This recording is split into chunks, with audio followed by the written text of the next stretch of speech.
Midwest Prep Showcase. Soon, two of the best high school football teams in the nation will collide here at Arrowhead Stadium when the Hawks take on the Eagles. Wait, it's your... Yeah, rapper, producer, entrepreneur, Snoop D-O-double-G. Please believe it, that's me. But hold up. Ain't you one half of them Heartbreak Boys? I'm a huge fan of yours. Nah, man, I'm a fan of yours. Check this out. If the coach and half the stadium knew what I was about to say, they try to run me out of this town, man. But let me tell you this. Been following y'all story for quite some time. And I'm pulling for y'all tonight. Wow. That's amazing. Thank you so much. For sure, my brother. Now get out there and go do your thing. Yeah. I'm gonna put on a show for you for sure, Snoop. All right. You never know, we may connect in the future. Good luck. Shizzle. La-di-da-di-da. I just met Snoop D-O-double-G. I saw that. Thanks for introducing me back there. I'm just kidding. That was pretty cool. Did I hear he's pulling for us? Yeah, man. Cool. Ready? Yeah.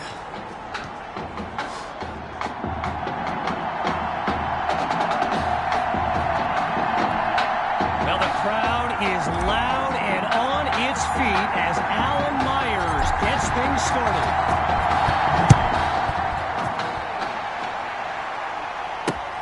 Coming from deep in the end zone. Yeah, I think the special teams coach's head might have exploded if he took that one out. Right choice on the touchback. So in this matchup of top-ranked QBs, it's Braxton Knight and the Hawks with the chance to strike first on this opening drive. Knight hands it off to Grove. And there's a flag on the field as he's taken down. Holding offense.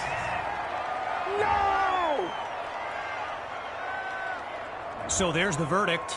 Offensive holding as they give up 10 yards.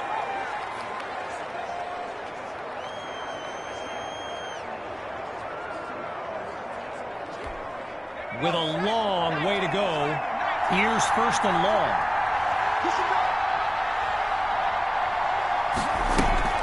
Fakes the handoff. Play action. He's on the move. Now he'll slide to a halt to avoid the contact.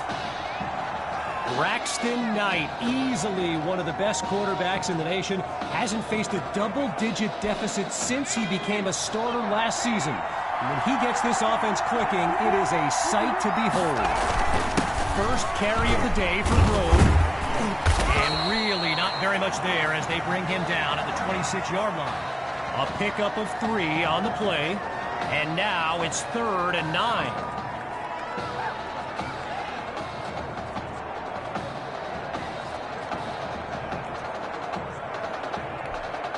The defense is set up for the pass.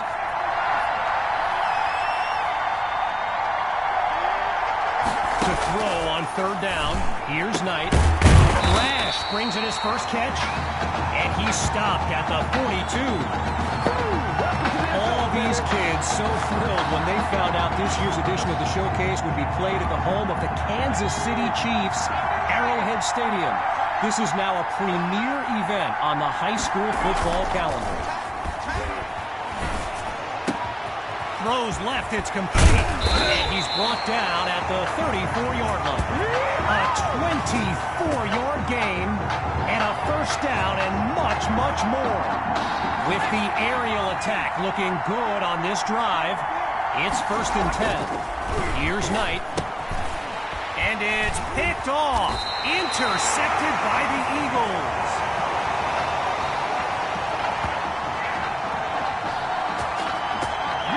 Yeah, we dominate today.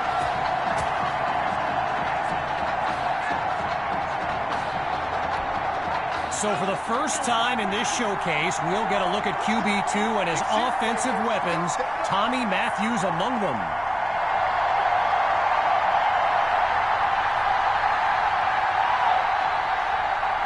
And he doesn't get the snap off in time. They'll lose 5 yards before they have a chance to gain any on this drive. What's the deal, y'all? So the verdict's been delivered, and they'll accept the penalty as we return to the game. Still first down.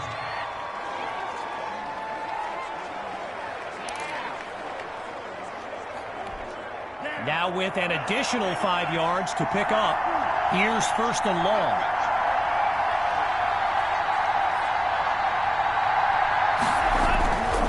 The Eagles will run it. And he's stopped at the 36-yard line. So get this. Earlier today, I was speaking with Hawks coach Kevin Robbins, and in typical fashion, he did not hold back about today's matchup. He proclaimed his D would be so good against QB2, they'd end up putting Tommy Matthews back at quarterback. Bold words.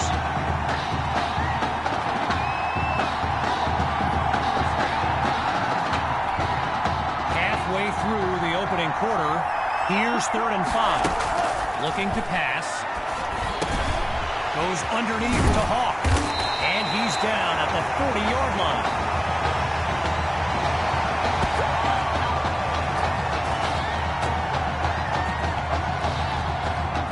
From the back of the eye, Hawk scans the field.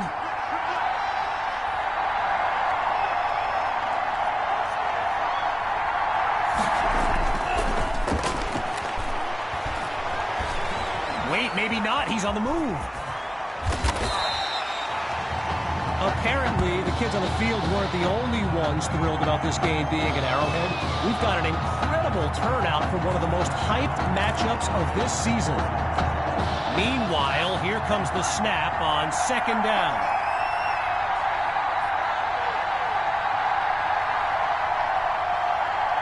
To throw on 2nd down, here's QB2. Oh, change of plans, he touched the ball. But he's taken down immediately.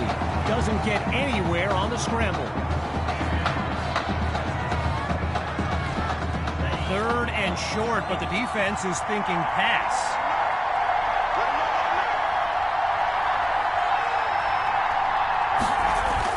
But they thought wrong. Here's the run. And that's a sweet run to get the first. His O-line set him up beautifully. Arrowhead Stadium, one of the best venues in all of football. And you know who loves it here? The coach, Jonathan Coachman. Big-time Chiefs fan. He's a Kansas native. In fact, I wouldn't be surprised if he's in the house today.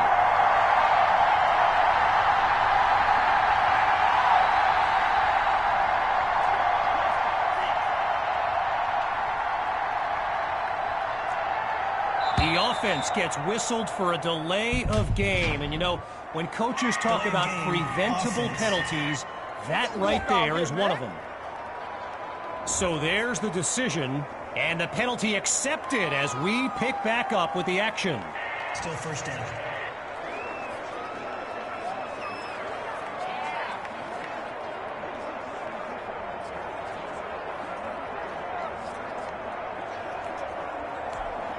Needing to make up some ground. Here's 1st and long.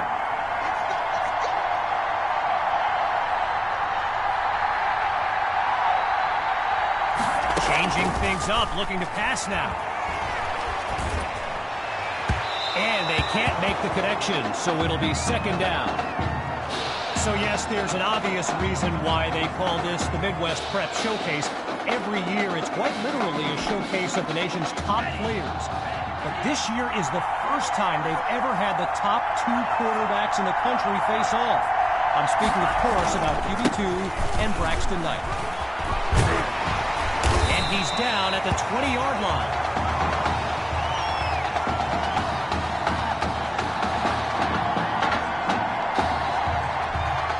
Looking for another conversion. It's 3rd down.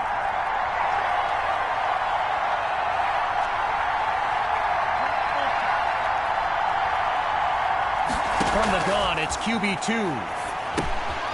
He finds his tight end. He says, "Get off me." And he's got the first down just outside the end zone. Now it's time to switch sides as we conclude the opening quarter. And after a short break, we'll begin Chapter 2 of the Midwest Prep Showcase. Let's get back to the action here as we begin the fourth quarter in the red zone. The Eagles try the run. Not much there as they're able to bring him down. A pickup of 1 on the play. And now it's 2nd and goal.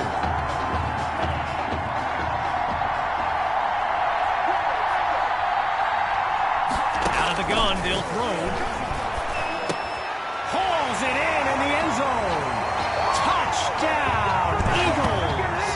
His first catch went for 6. A movie moment in his comeback.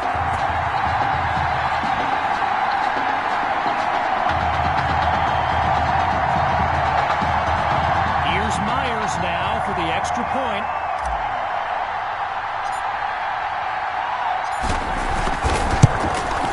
And that'll make our score 7-0.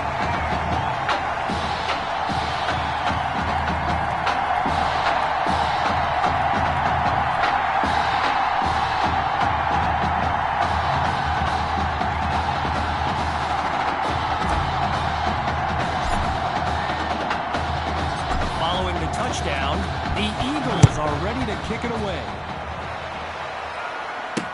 Fielded in the end zone, and he'll take a knee for the touchback.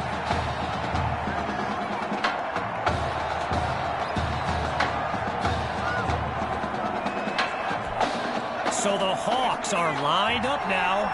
Let's see what the future holds on 1st and 10. Throwing to start the drive. Here's Knight. And they're unable to hook up on that play. Here comes 2nd down. You know, a high-profile game like this can generate the interest of some big-time schools. And this stadium is loaded with coaches from powerhouse programs. LSU, Clemson, Oklahoma. You name it, they're here. Still 10 yards to go after that incompletion on 1st. Still looking to throw. It's Knight. Ooh, and that's almost intercepted. I mentioned a few colleges earlier with recruiters in attendance. My guy Reggie gave me a list with a few more names on it, and you know it's a heavyweight matchup when you've got schools like Oregon, Florida, and Southern California among the fans here today.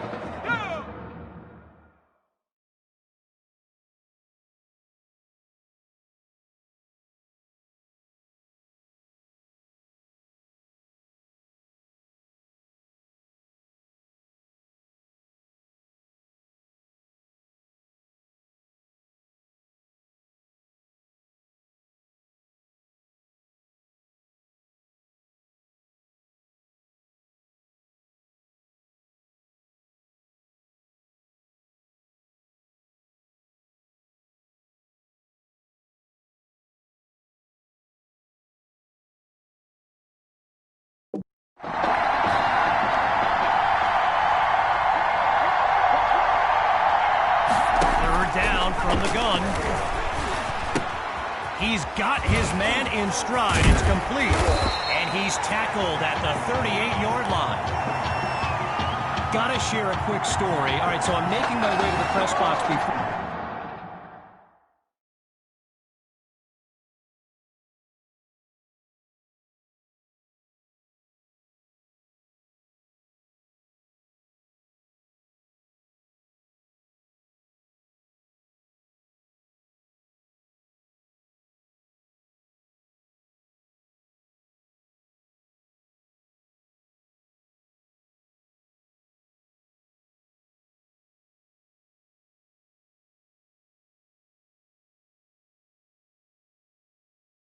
For the game, and who do I see but the dog father himself, Snoop Dogg, and he's seeking out QB2. But here's the thing, Snoop is a diehard Hawks fan, which tells you just how magnetic QB2 really is.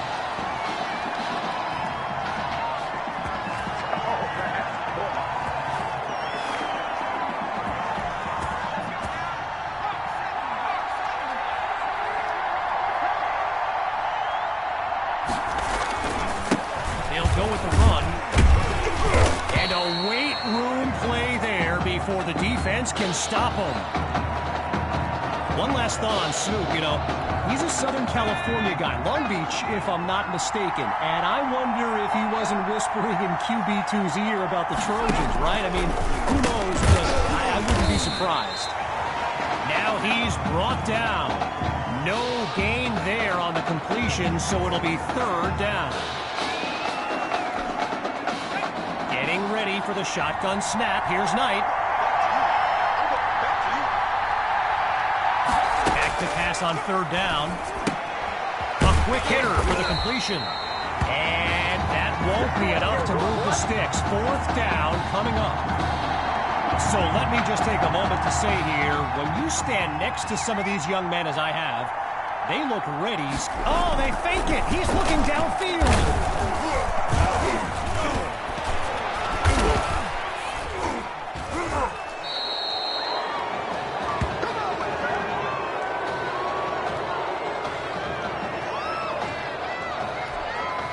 The Eagles send out their offense. And all eyes are on QB2 as he gets set for this drive. I think every smartphone in the stands is pointed at that young man.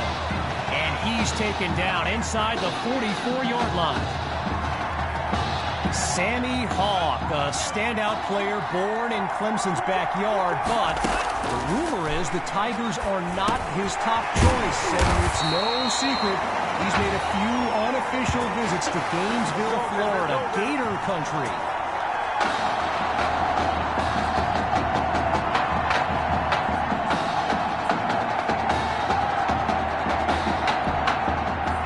Moving right along on this drive, here's 1st and 10.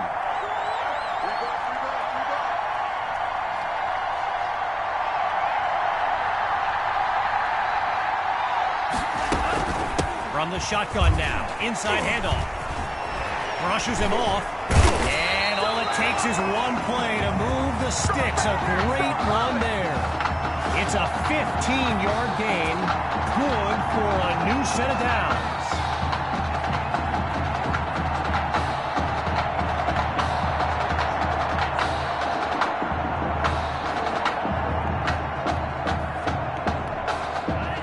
Lined up in the backfield, there's Sammy Hawk.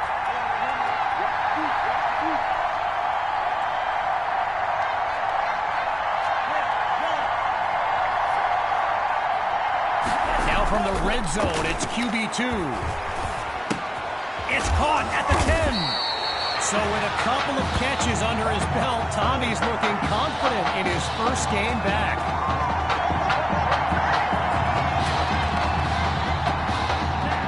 So it's the defense in the spotlight now on this 1st and goal.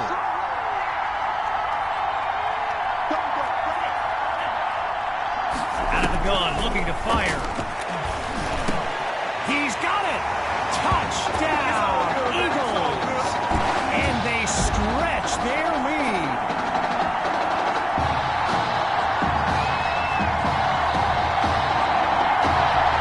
Myers is on now for the PAT.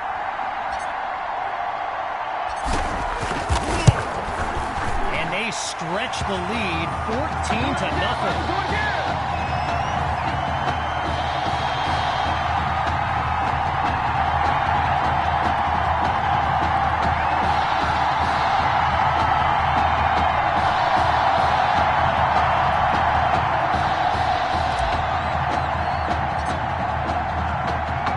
After giving up the touchdown, the Hawks are back to receive.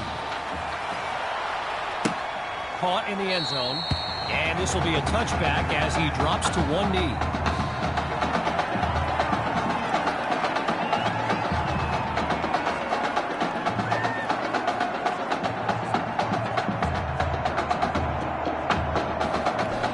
First play of the drive for the Hawks, and this will likely be the final drive of this opening half. Looking to pass on 1st down, and that'll wind up incomplete. I mentioned it a little bit earlier, the size of some of these kids. Just take a look at Kelvin Thrash, number 87, the Hawks tight end. He could suit up for a primetime college game tomorrow, no problem, and not get thrown around. Oh, no! All that, and now a fumble. Now it's picked up going the other way. And they'll have it at the 47-yard line. First play of the drive for the Eagles. And this is excellent field position as they begin this drive. That's the snap. Goes to his left. It's complete. And he's down at the 13-yard line. A 34-yard gain and a big-time play. Shotgun look. Inside the red zone, it's QB2. That is caught, and he takes it into the end zone. Touchdown, Eagles. Tommy Matthews adds another score in his return. It's a legend in the making. Now for the point after.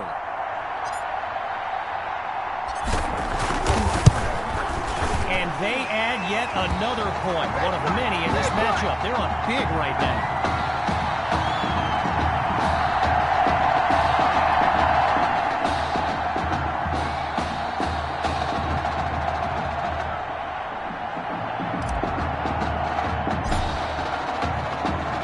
Following that costly score, here comes the kick. Fielded in the end zone. And it'll be a touchback as he elects to take a knee. The Hawks send out their offense. And they really need Braxton Knight to flip a switch and march this offense down the field for points. Knight looks downfield. And they can't make the connection, so it'll be second down.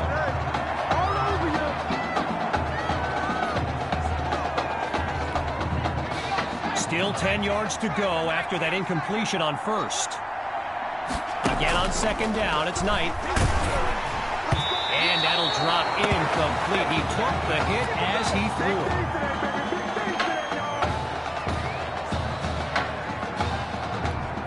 They've yet to go anywhere on this drive. It's third down. From the gun, inside handoff. He's nowhere close to a first down. I mean, let the second guessing begin on whether they should have passed it there. So following a drive that came and went, here's the punt after a 3-and-out. And he sends it away. Washington fields it. And he's brought down at the 39.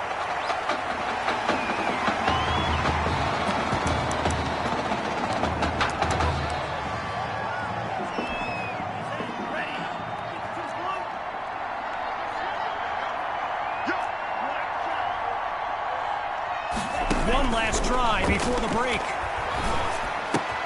To Matthews in space. And he's down at the 45-yard line. So, after one half of this exclusive event, it's the Eagles in control. And when we return, the second half of the Midwest Prep Showcase.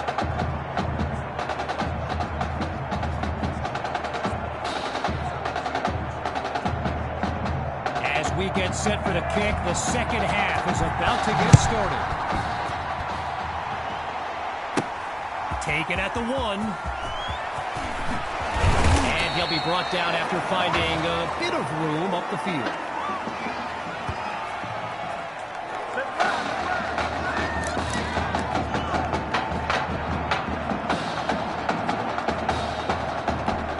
So the Eagles are lined up now. And let's keep an eye out, but they may get more conservative as they nurture that sizable lead. Looking to throw, here's QB2. Finds Matthews on the slant. And he's down at the 45-yard line. So it's 5 now. Count them, 5 catches in Tommy's first game back, and no one looks more happy for him than Coach Fetu. Looking to pass on 1st and 10. He makes the delivery. Loses a defender, and this could be big. And he's out of bounds at the 11-yard line. A 44-yard gain, and that's a first down and then some. In the red zone, looking to throw. finds Matthews yet again. And he's into the end zone. Touchdown, Eagles. His third score of the game, and this comeback is now legendary.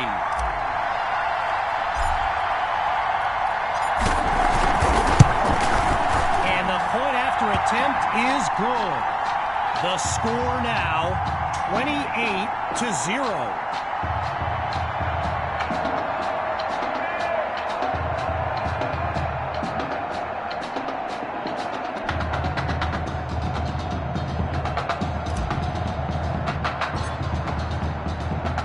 Still very much in control of this game. They're lined up for the return. Caught in the end zone. And this will come out to the 25 as he drops to one knee for the touchback.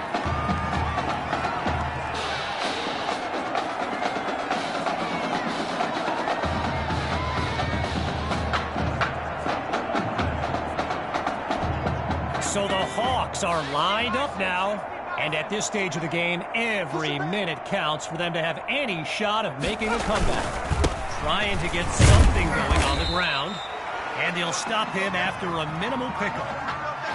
So Coach Fetu, spelled F-E-T-U, for the longest time I was pronouncing it Coach Feta, like feta cheese. So let's just say I'm thankful he's a forgiving guy for as big a guy as he is. Knight hands it to Grove. Fights through a tackle. Now he's stopped after coming up with the first down.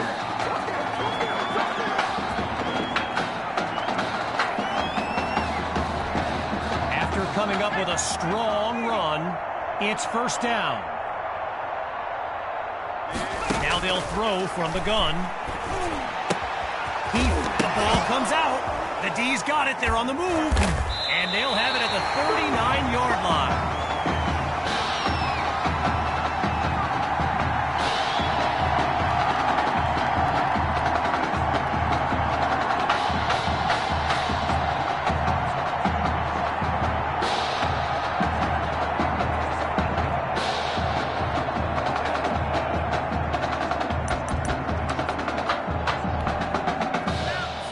Lined up in the backfield.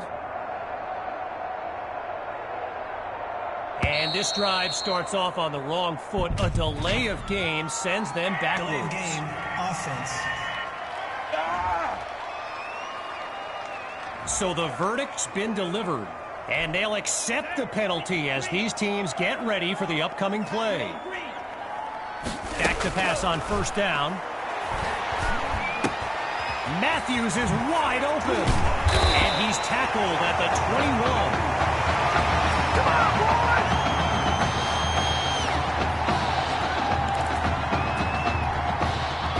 They come out 5 wide, 3 to the right. On first down, back to pass. And now a flag comes out as that falls incomplete. Here's the call. Pass interference. Defense.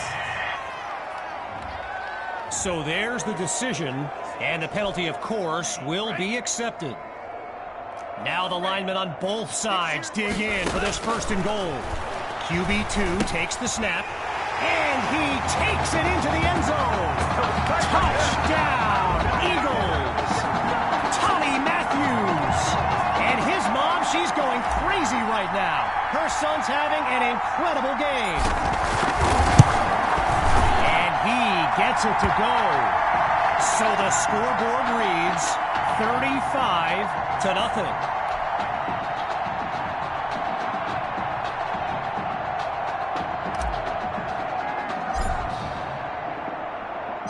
Following the touchdown, the Eagles are ready to kick it away. Fielded in the end zone. Really no need to risk it. He's just going to take a knee for a touchback.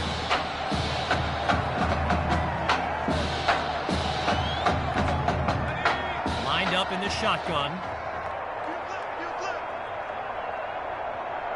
Throwing to start the drive. Here's Knight. First catch for Cole. And he stopped at the 47.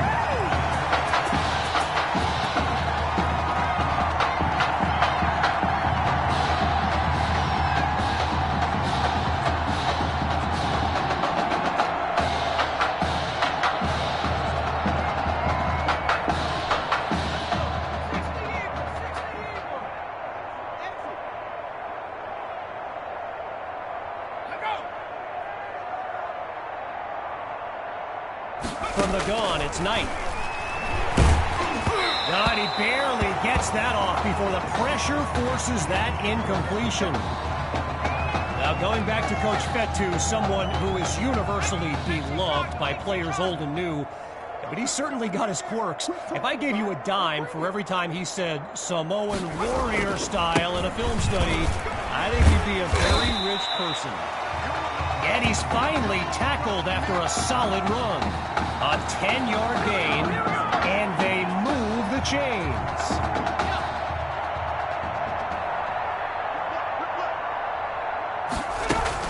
From the shotgun now, inside handoff. And they bring him down after a short pickup. A gain of 1 on the play, and now it's 2nd and 9. Getting ready for the shotgun snap. Here's Knight. On 2nd down, back to pass. Wait, maybe not. He's on the move. Oh, no! All that, and now a fumble. Scooped up by the D, and they'll have it at the 28-yard line.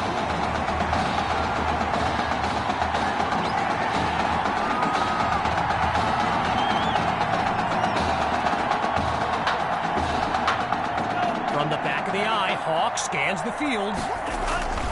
And his drive will begin on the ground. And he comes up with a nice gain before he's taken down. Naturally, people across the football landscape are sharing their thoughts on where they think QB2 will go to college. Some think Miami, others insist it's Texas. But I can tell you this, I'm beyond confident his decision will be the top thing trending on signing day.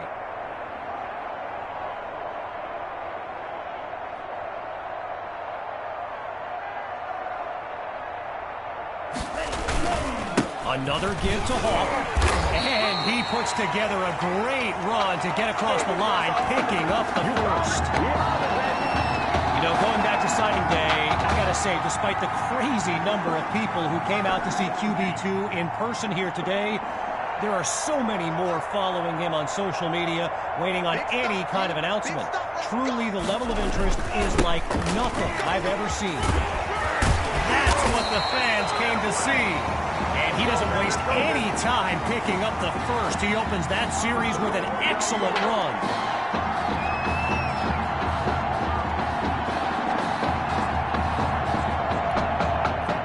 Hawks lined up behind QB2. The Eagles with the run.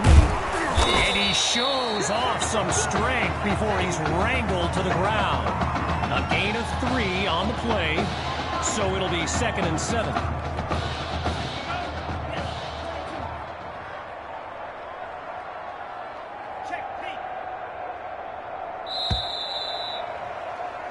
Before they can settle into the snap, time's up on this 3rd quarter of action. We'll be back shortly with the final stanza of the Midwest Prep Showcase. We await the snap on 2nd down as we begin the 4th quarter. Hawk gets the rock. Now he's taken down after picking up the first. Well, this is the game Gator fans want to see from Sammy Hawk.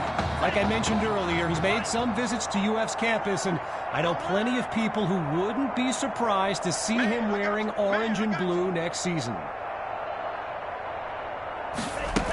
On 1st down, they go back to Hawk. Still going, and they're not able to stop him before he comes up with the 1st down.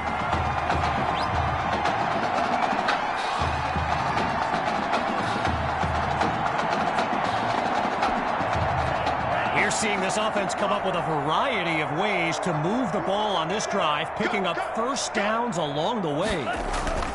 On 1st down, they go back to Hawk. They're going to bring him to the ground after just a short pickup. A gain of 2 on the play, and that makes it 2nd and 8.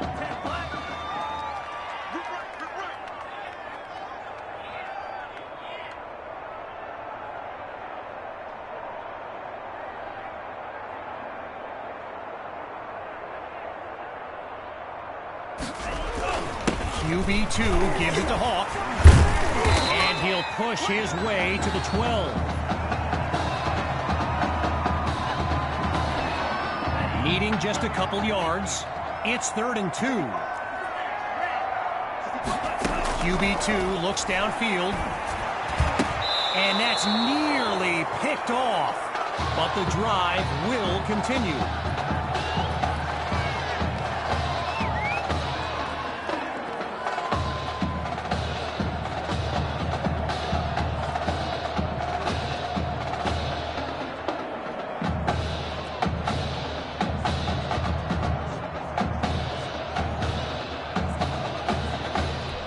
First field goal attempt for the usually steady kicker.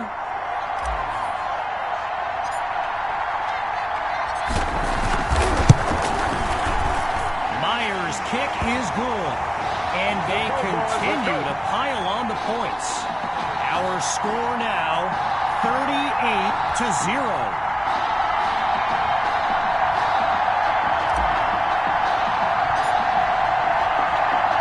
Ready now for the kick.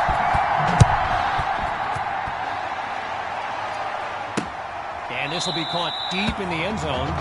Yeah, I think the special teams coach's head might have exploded if he took that one out. Right choice on the touchback. Needing this drive to finish in the end zone. It's 1st down. Throwing to start the drive. Here's Knight. Spots Thrash, completes the throw. Now he's taken down. A good pickup there. 8 yards leading up to 2nd down. Shotgun look. Back to pass on 2nd down. And it'll be incomplete. C.J. Cole, the intended target on the play. Following the incompletion on 2nd, it's 3rd and 2. Knight takes the snap. Sends it to Thrash. And that's good for a 1st down.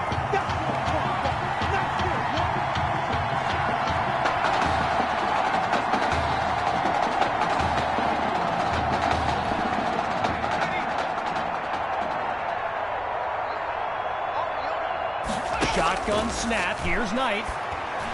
And they're unable to hook up on that play. Here comes 2nd down.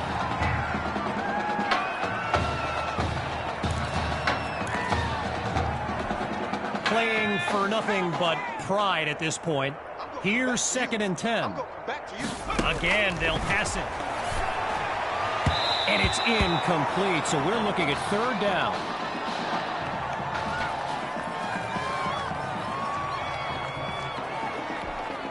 Following a couple of incomplete passes, it's 3rd and 10. Looking to throw again. And that drops incomplete. So now they're looking at a 4th down. With the Hawks lined up to punt and down big, I can't help but think of that stat I highlighted earlier. But what about Braxton Knight and how he hasn't faced a double-digit deficit since the middle of last season? Woof. Talk about jinxing a kid. This has been tough to watch.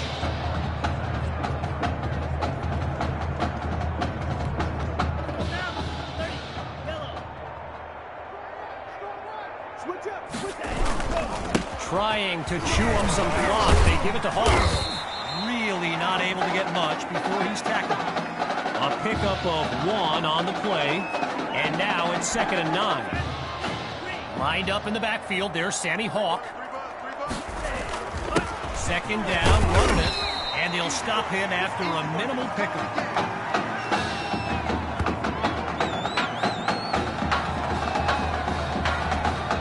Less than 2 minutes remaining in this final quarter.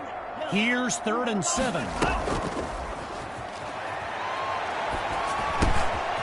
Matthews is wide open for the catch. And he's taken down at the 43-yard line.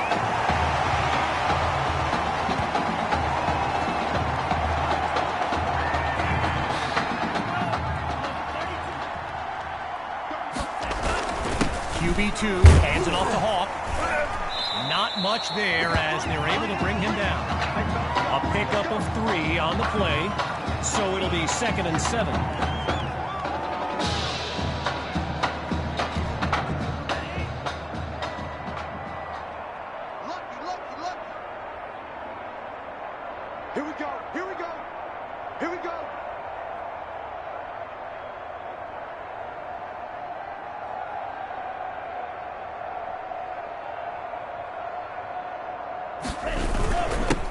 Eagles give it to the back. And he's across midfield into enemy territory.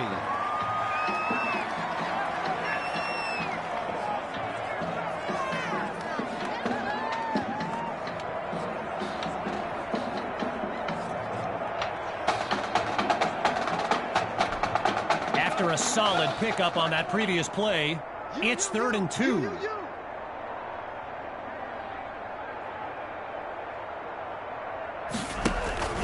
Looking to move the chains. Here's Hawk. Now he's brought down after moving the chains. 1st down. Lined up in the shotgun.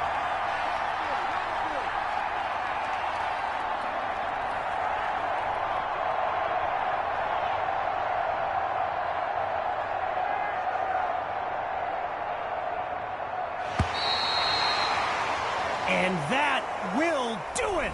The Eagles win the showcase. On behalf of everyone at EA Sports, I'm Kevin Connors, signing off.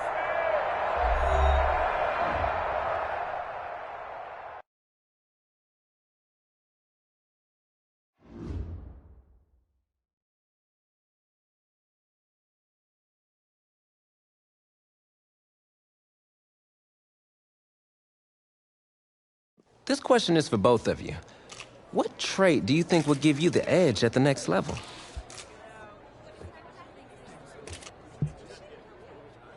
I feel like when I get in the zone, I can whip the ball all over the yard, and really there's no one that can do anything about it.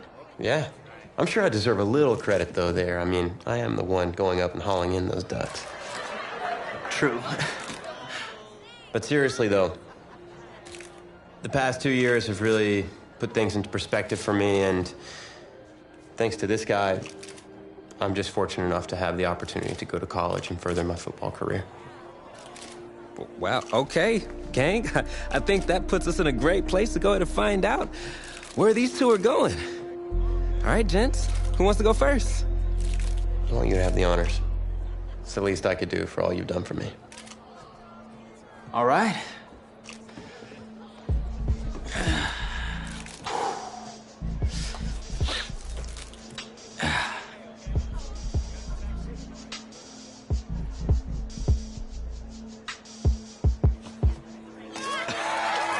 Oh, wow, man. Wow. So the decision is made. Tell us, when it came down to it, what led to this choice? Well, there's been a lot of elite talent that have walked those halls, and I'd love to add my name to that storied list. Plus, the opportunity to play for a legend like Coach Miller is too much of a draw. And he's a guy that's had a ton of success with the school, and nothing else. I think there's a lot I can learn from him. All right. All right, Tommy. What you got for us?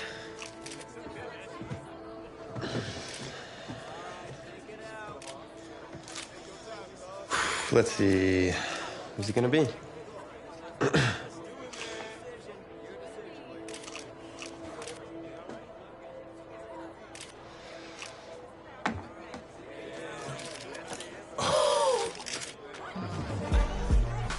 Whoa, Tommy, same question. Well, isn't it obvious? I mean, Batman needs his Robin, and can't break up this dynamic duo. But in this case, I'm Batman and you're Robin. I never said I wouldn't try to win back my own position, did I?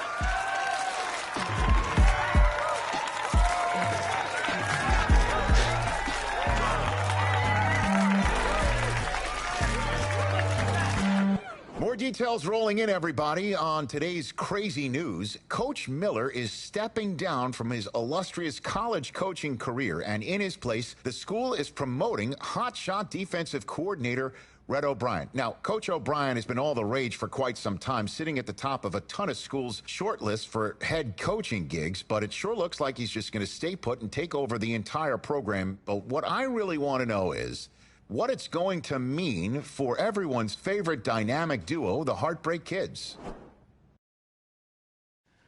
I know you've both been sitting patiently for the past 2 years, waiting for your shot, so I made a decision. Neither one of you will be starting. What do you mean? We've done everything that you asked of us.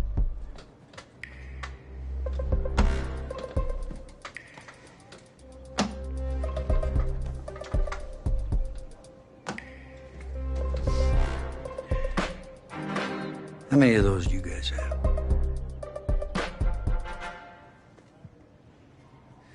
Now, as I was saying, neither of you will be starting, but both of you will be playing.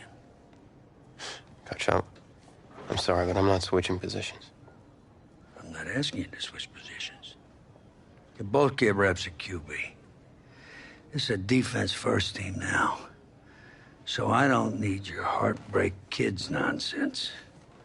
All I need is for one of you to manage things and make sure the offense doesn't give the game away, because my defense certainly won't.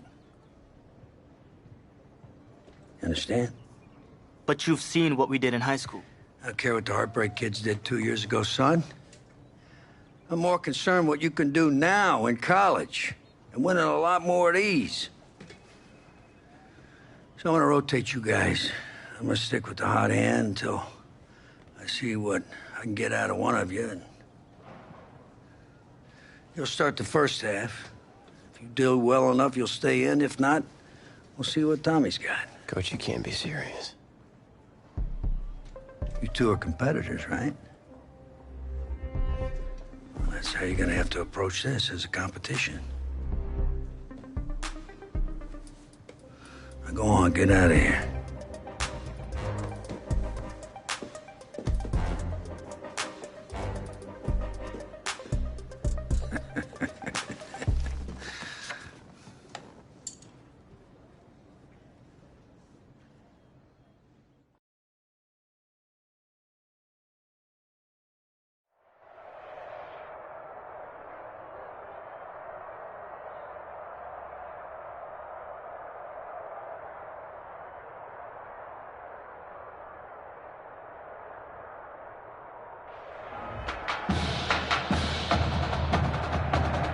EA Sports coverage of college football takes us to Miami, Florida, and Hard Rock Stadium for the 2019 Kickoff Classic and an early season matchup of powerhouses.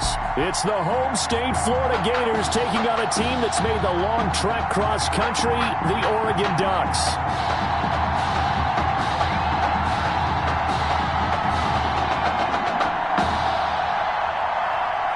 So here we go. It all starts now. A new season of college football underway here in Miami. This will be fielded inside the 5. And a nice return sets him up pretty good here right at the 30-yard line. First and 10 at their own 30-yard line.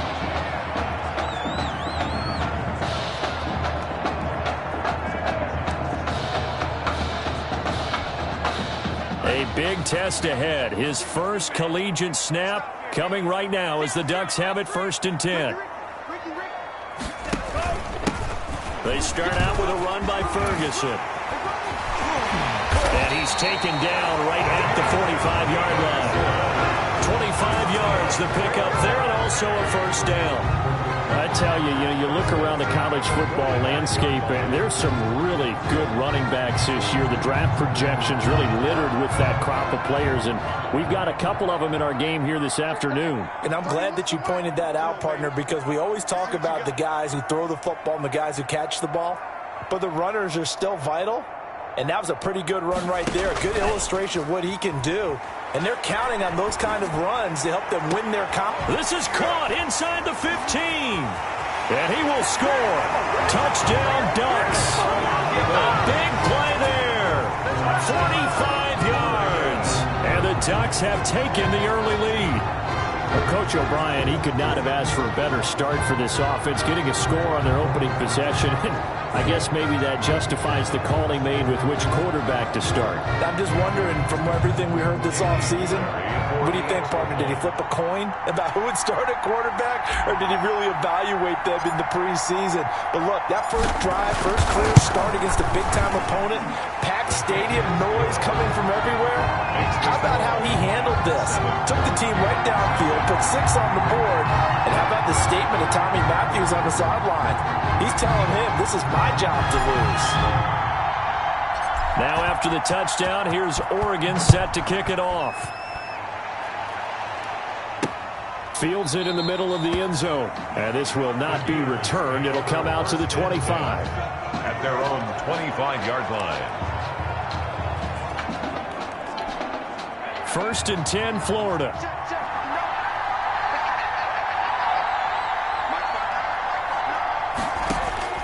From the shotgun, here's White. That's taken in by the tight end Perkins. And they get him down, but not before he takes it across the 40-yard line. An excellent way to start the drive there, 18 yards. 1st and 10. One play has him up past the 40 already, and another 1st and 10. Shoves him away. And this one's going to go the wrong way. Losing yardage back at the 42. Officially, it's a 1-yard loss. That's going to bring up 2nd and 11. Sometimes in the run game, you can make the argument that quickness beats size.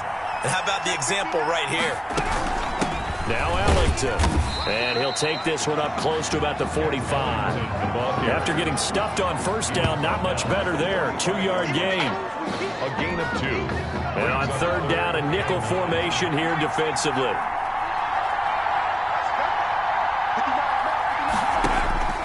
Out of the gun, it's White. And that is incomplete. Intended for number 20. You can tell they wanted to get that ball downfield. They had nothing working in the secondary, so he dropped it off to the running back. That one ended up incomplete. Florida's punter is out there now as he's on a punt for the first time this afternoon. And he'll get this away into the humid Florida sky. And that'll hit in the end zone. Much too much leg there. That'll be a touchback. At their own 20-yard line.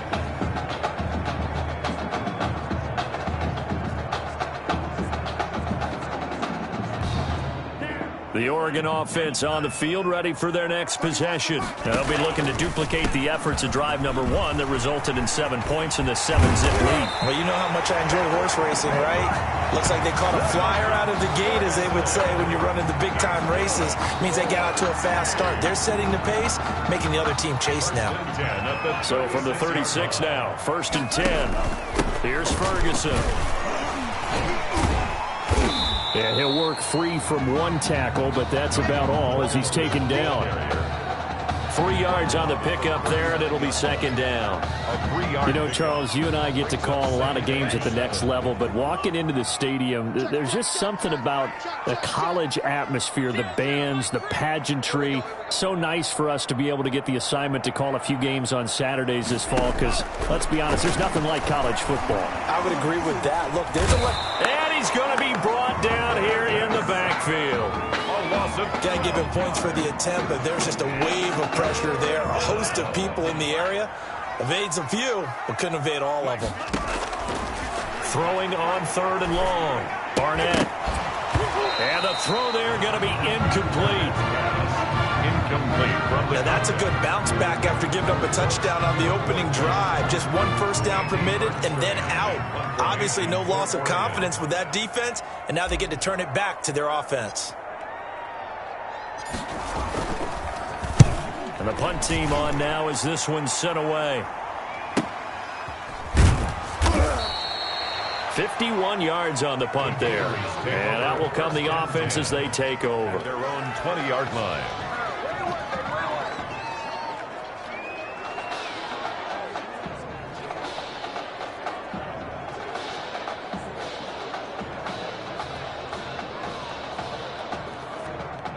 Ready to begin their next drive. Here's the Florida offense. They punted last time they had it. What steps, Charles, you think they have to take to make sure they don't do that again? Well, let's just go to the football 101, the trade expression 101.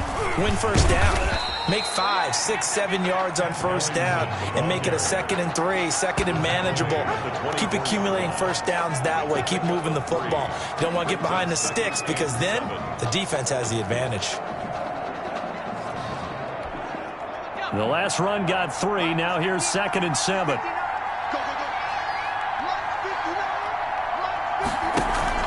The play fake. Now White. Now White lost the football. And this is picked up by the defense. The quarterback is sacked. He was under duress, surveying, trying to find somebody to get the ball out of his hands. In the meantime, the defense, they took it out of his hands. And when the ball snapped, I know exactly what the defense is thinking. Get a sack, put him on the ground. But when you can also knock the ball free while doing so, oh, there's the bonus for you as a defender. The quick slant caught, and he will score. Touchdown, Ducks. A 7-yard touchdown grab. And the Ducks have furthered their advantage. Great field position has to be one of the best friends an offense can have. When you don't have very far to go, you should cash it in with points. And it's good, and they have jumped out here to a quick 14-0 first quarter lead. 14. Gators have it.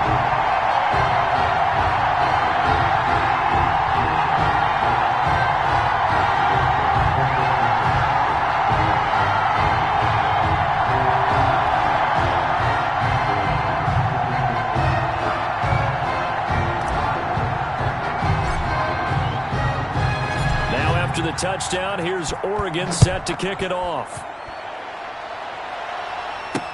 Takes this about 5 yards deep, and he'll just take a seat, and the drive will begin at the 25-yard line. 25-yard line.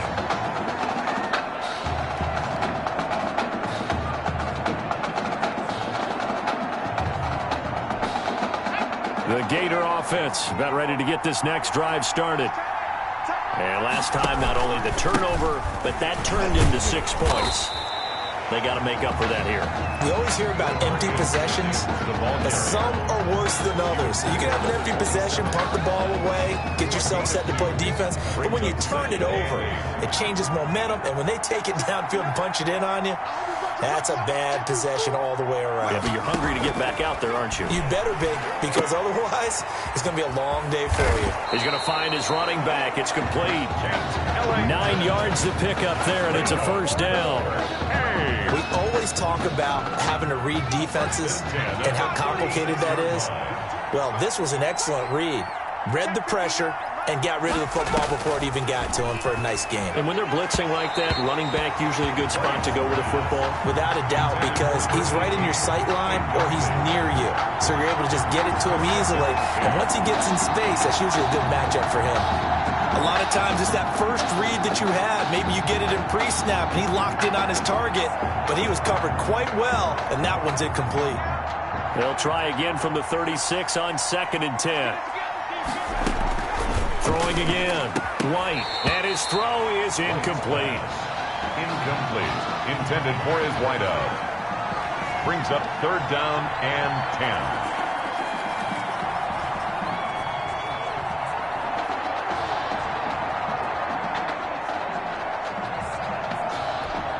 So back-to-back incompletions, and that has them staring at a 3rd and 10. From the gun, White. And that will be incomplete as well. Intended for his wideout. Incomplete. Sets up 4th down.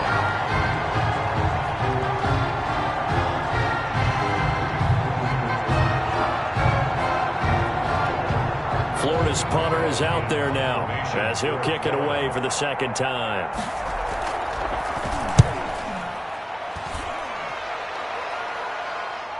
And wow, the fair catch was signaled for and taken inside the 5-yard line. A big kick there. We'll call it 56 yards on the punt. And the offense will come back out deep in their own territory.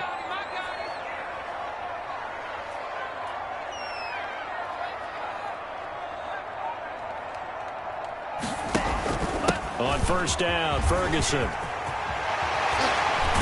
And he'll be brought down somewhat awkwardly here, and a late flag as well. I think this one's going to be a face mask. Defense.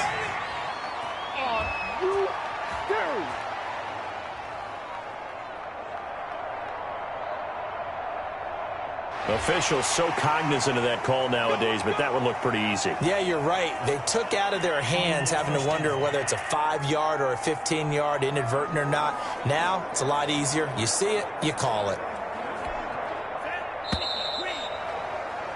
An entertaining start to this one. More to come on EA Sports. 14. Gators, nothing.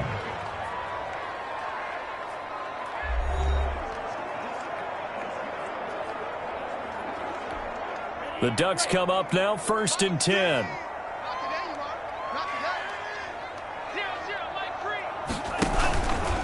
They'll run with Ferguson. And that one goes for about 6 as he's taken down just shy of the 45. Now, Brandon, that's the way you want to run the football. There should almost be quote bubbles above the offense right now. Bam, boom, biff. That's how they feel good about moving the football. Stepping up, he's going to keep it.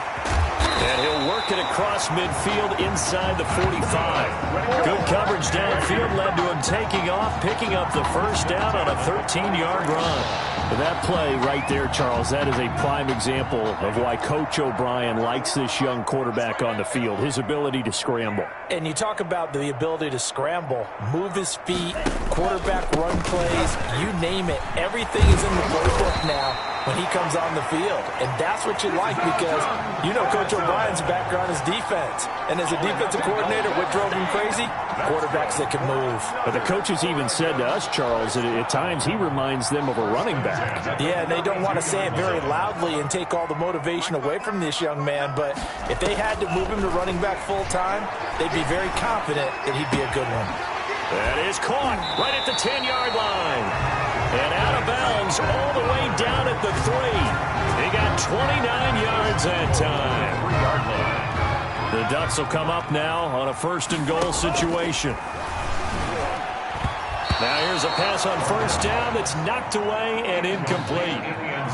Quarterbacks work all the time on manipulating a defense with their eyes and their head movement. In this case, he just stared the receiver down. That allowed for excellent coverage, able to knock that one away. And he will score. It's a touchdown. It's their quarterback. A 3-yard run as he kept it himself. And the Ducks have furthered their advantage. The extra point. As we saw right there, they've got a quarterback that, well, yes, he can throw it. He's not afraid to tuck the ball and run, and it paid off with a score on that last play. Yeah, Brandon, he's a true dual threat guy. I mean, if you take away the passing lanes, he'll use his legs and create plays like one we just saw there. I really think this young guy could just tuck it and go more times than not if he chose to do so. Fielded in the end zone. And this will not be brought out. It's a touchback. 10 at their own 25-yard line.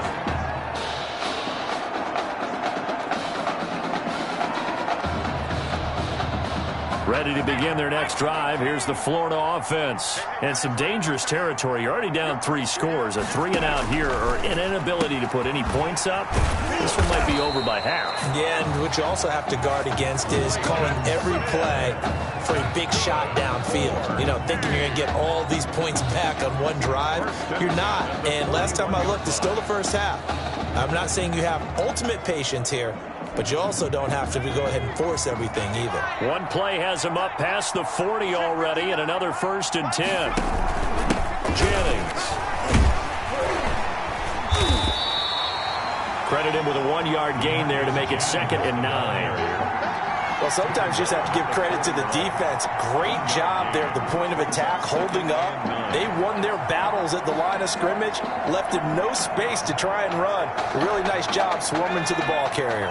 And we're at the 41, 2nd and 9. Here's Ellington. And he takes it past the 45 and down at the 46. Call it a gain of 5 that time, and they'll be left with a 3rd and about 4. That was a really nice job by them picking up the run blitz and detecting it and blocking it and turning it into a nice run. And a lot of times you think if you blitz a running play, you're going to smother it. But a lot of the blitzers, they come in a little bit high. They don't have great leverage, and they're easily blocked and turned to the side. The passing game not in sync here early, and now it's 4th down. Now a 3rd down throw, but it misses the target, incomplete. Sometimes it's just not your day. Here's another failure right there on 3rd down. This is away and a very good kick angled for the sidelines. And they'll play keep away from the returner as this one will be marked out of bounds at the 13-yard line. Pretty good spot. The Ducks set to go on offense as they come to the line. And that last drive was very, very balanced, pretty methodical. You think they go that route again? I'm always of the school that until they stop me from doing something, I'm going to continue. And I think that that's exactly what they'll look to do. But the beauty is the balance that they've created sets up opportunities for big plays. Looks like a run, turn it into a play action, and throw one deep. Well, on every play call, you realize it's not going to go for a touchdown. So a lot of your calls are setting things up for maybe later in the game, trying to establish the inside run with toughness now, hopefully get to the perimeter later. And let's face it, you could do worse than a 4-yard run on first down. It's a first down on a gain of 10. Here's a 1st and 10, Oregon.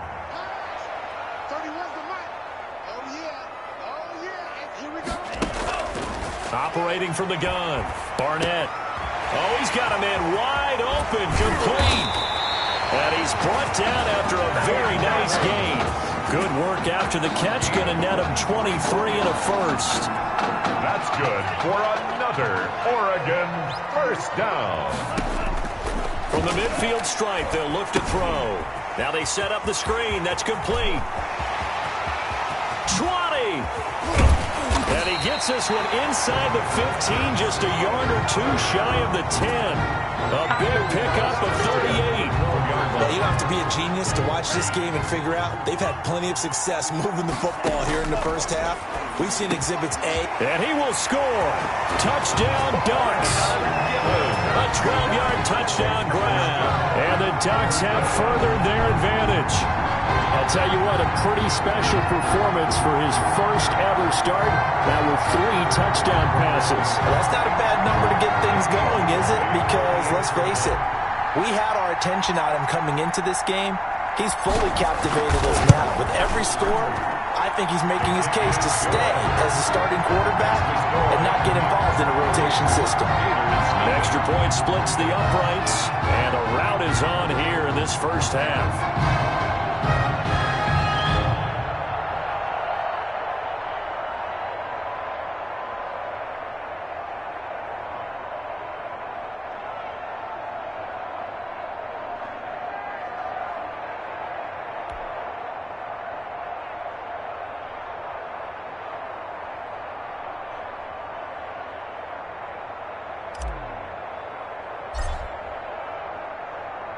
Now after the touchdown, here's Oregon set to kick it off. Fields it in the middle of the end zone. And no effort to bring this one out. It's a touchback. At their own 25-yard line.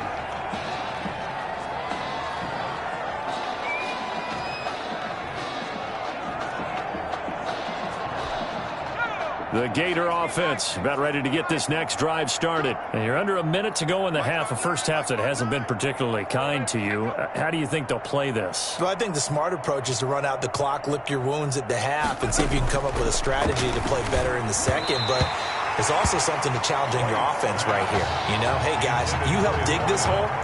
See if you can get us out of it a little bit before the half runs out. Let's go make some plays. From the snap, he certainly looked like he knew where he wanted to go with the ball, but surprise, that guy was covered. So that took his attention elsewhere to no avail. Back to the air on second down. White, he hits Beasley right side. Now the offense going to use the first of their timeouts as they get the stoppage with just under 50 seconds remaining in half number 1.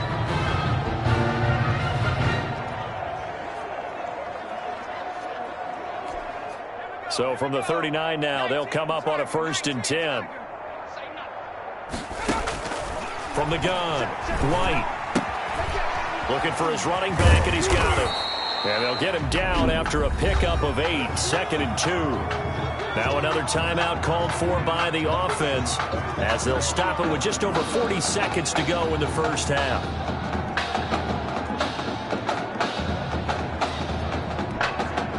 Facing a 2nd and 2 after that last catch, good for 8 yards. Mike, check. Operating from the gun, White. He checks it down here to Ellington. He'll be taken down at the 48 for a pickup of 2 yards. And now prior to this 3rd and 1, we're going to get a timeout here, as the clock will stop with 21 seconds to go here in the first half.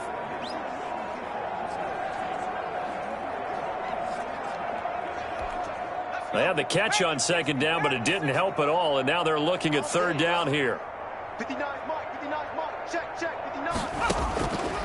From the gun, White over the middle, complete. That's Perkins. And he's able to get this one down to the 40-yard line. It's an 11-yard pickup. Thought they'd run it on 3rd and 1. Not the case. 40-yard line. And I don't think there's any question that this offense is going to need to hit on a few more plays like this. It's been a difficult first half for them, to say the least. And I do believe if they want to get back in this game, they need to start right now. It's kind of like making adjustments. If you try and wait until the half, it's probably too late. They need to get going right here. 2nd and 10. So on 2nd down, the field goal unit is on here as they try to get 3 before half. They'll spot it at the 47, so call it a 57-yard attempt. And this one will not get there. It's off to the left anyway. It's no good, and this score will stay right where it is. And this is one of the risks you run when you attempt a long field goal. If you miss, the defense takes over the spot of the placement. So now they've got a chance to get one more drive in before halftime. They'll run on 1st down. Ferguson.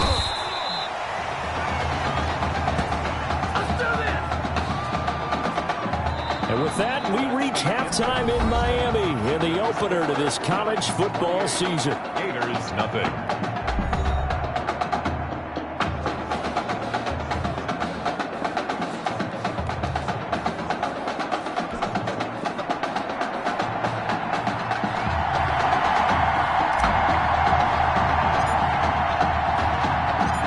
So after a very one-sided first half, what will the second half bring as we are back underway on EA Sports? And no fireworks to start the half. This will be a touchback.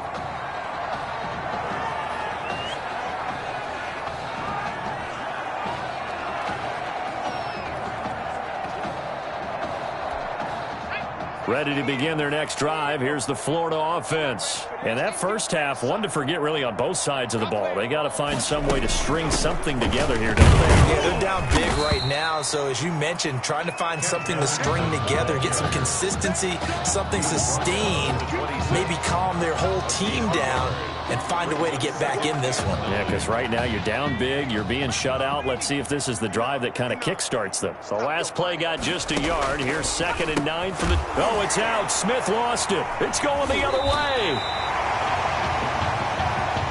White's pass. A lot of talk this week about ball security. In fact, they added an extra period in practice to be more secure with the ball. It didn't work out there. Well, sometimes you just get overexcited during the game. You may all of a sudden make your catch, see some open field, and decide you're going for it, and not realizing that danger lurks while you're doing so, and there's your end result right there.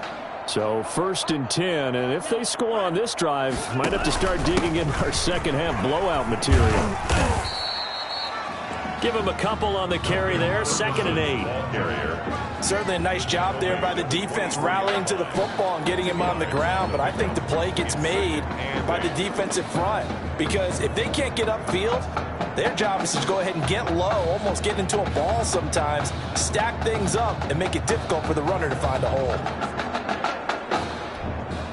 The last run good for 2. Here's 2nd and 8. Operating from the gun, Barnett, and that is incomplete.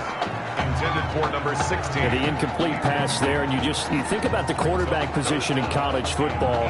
Kind of seems like once you get a guy developed, his 4 years are up just like that. He's off to the NFL. So what we're seeing here, a first ever college start at the quarterback position.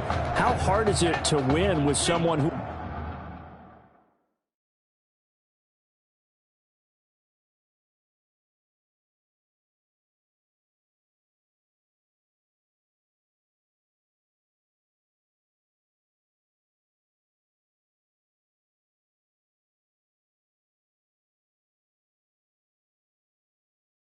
was unproven like that? It's always hard. Now, we've seen guys do it, but to me, they're few and far between, because The teams that don't have returning starters at that position, or at least guys that saw significant action and can handle the pressure a little bit, you got to put them a little bit of a notch below everyone else, because in high school, those guys can get by on raw talent. It's harder to do that on the college level. As usual, the hallmark of a good run defense, linebackers making plays near the line of scrimmage. Absolutely nowhere to run there.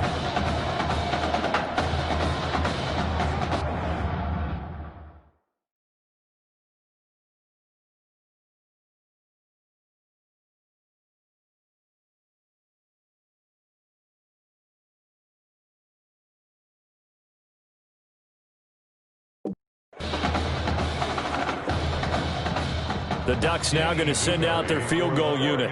From the right hash, it's a 41-yard attempt.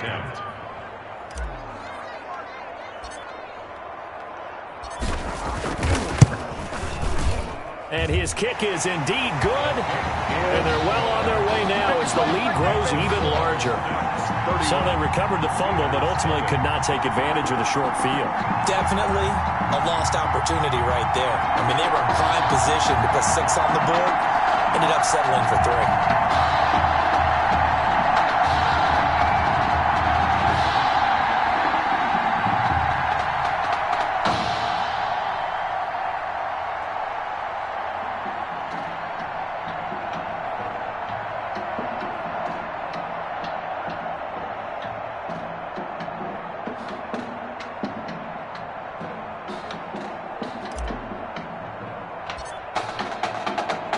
So Oregon gets the field goal, and now their special teams unit ready to kick it off.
taken in the end zone. And it'll come out to the 25 as he will not attempt to return. 25-yard line. The Gator offense about ready to get this next drive started. And the turnover last time, that's sort of been symptomatic of their struggles here in this one. Big word. I like it, though, because you're exactly right. That, don't you? All game long, they've struggled moving the ball, turning it over on the last possession. Is that word again, symptomatic? Yeah. I like that. Your analysis, symptomatic of the success of this broadcast. What I like is that you gave me the word, and I just kept using it.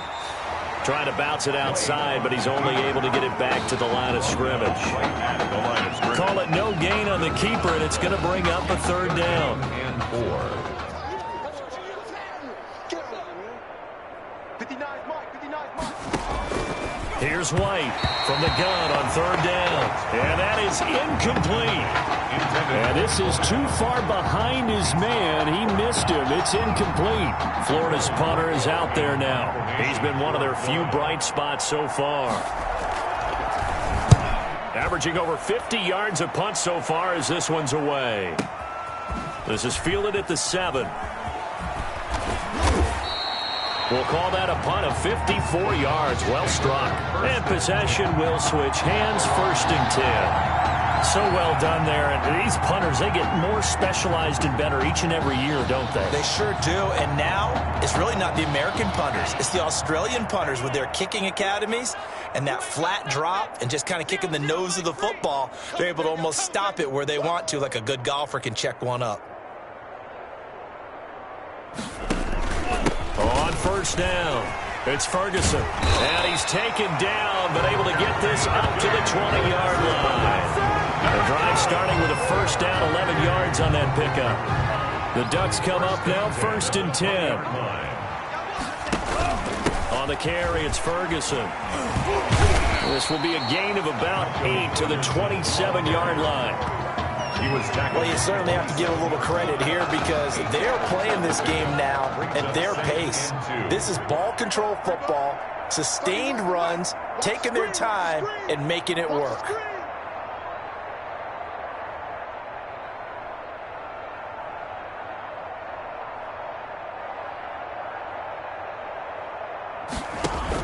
A 2nd down carry for Ferguson. And he's able to take this one up to the 35-yard line. That one a 1st down pickup of 8. This old adage, partner, don't judge the book by its cover, because this guy, he takes the mantra that he'll go down with a brisk gust of wind and sets it on its head. Great effort there to break a tackle and come up with a nice gain. Ferguson on the draw. That one good for 10 yards. And that'll make it 2nd and a foot or so. On any explosive run, you can almost feel the ground shaking, and that's from the offensive linemen creating space for their runners. I had an old coach tell me before, they always told his runners, run around the offensive line in pregame. Get used to the ground shaking so you don't trip and fall when it happens in a game. On 2nd down, it's Ferguson. And he'll be brought down at the 48-yard line. That one a 1st down pickup of 8.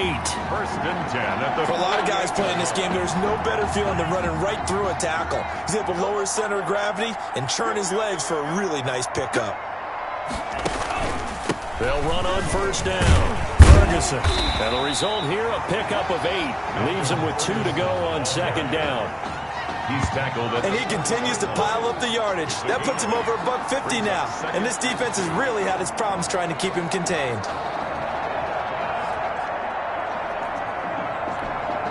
Eight yards the tally on that 1st down run. Here's 2nd and 2.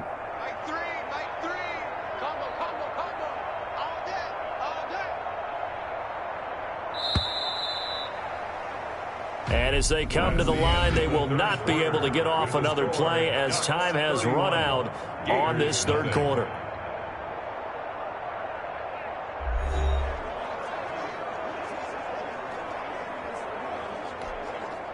Second and 2.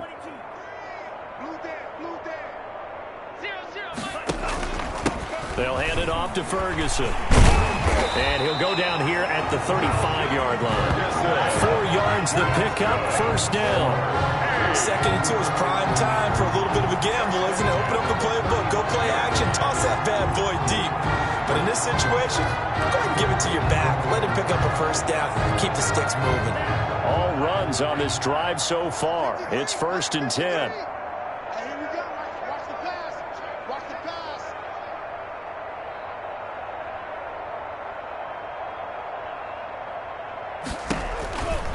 They'll run with Burgess. And he'll have a gain of 3 to the 33. The ball carrier.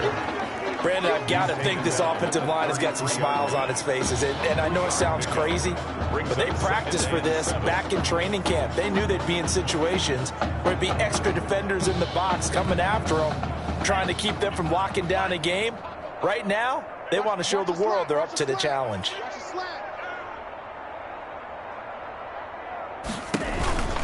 On 2nd down now, it's Ferguson.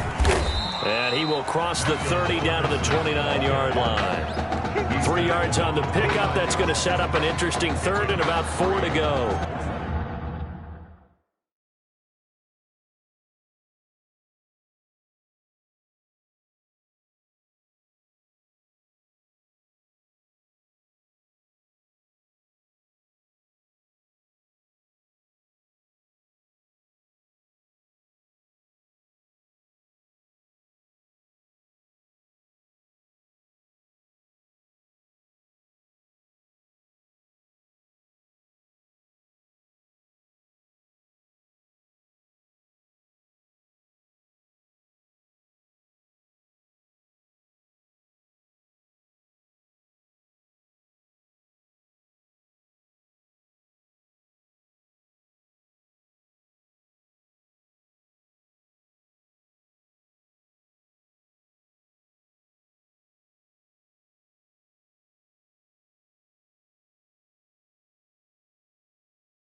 Brings up 3rd and 4. This will be play number 9 of the drive here as they need 4 yards on 3rd down.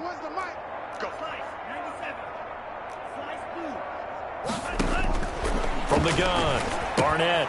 He's got Givens. And he will score. Touchdown, Ducks. That's now his 4th touchdown pass of the ball game. And boy, this has been quite a performance for the junior, as we remind you, getting his first ever college start. And this has really been an amazing story because ordinarily, when a junior's making his first start, he's had a few reps along the way prior to it, but in this case, the number is 0. So this is almost off the charts. They were watching him make his first start as a junior, and already he's thrown 4 touchdown passes in this game. This is absolutely amazing. Fielded in the end zone, and he'll just sit on this one as their drive will start at the 25. At their own 25-yard line.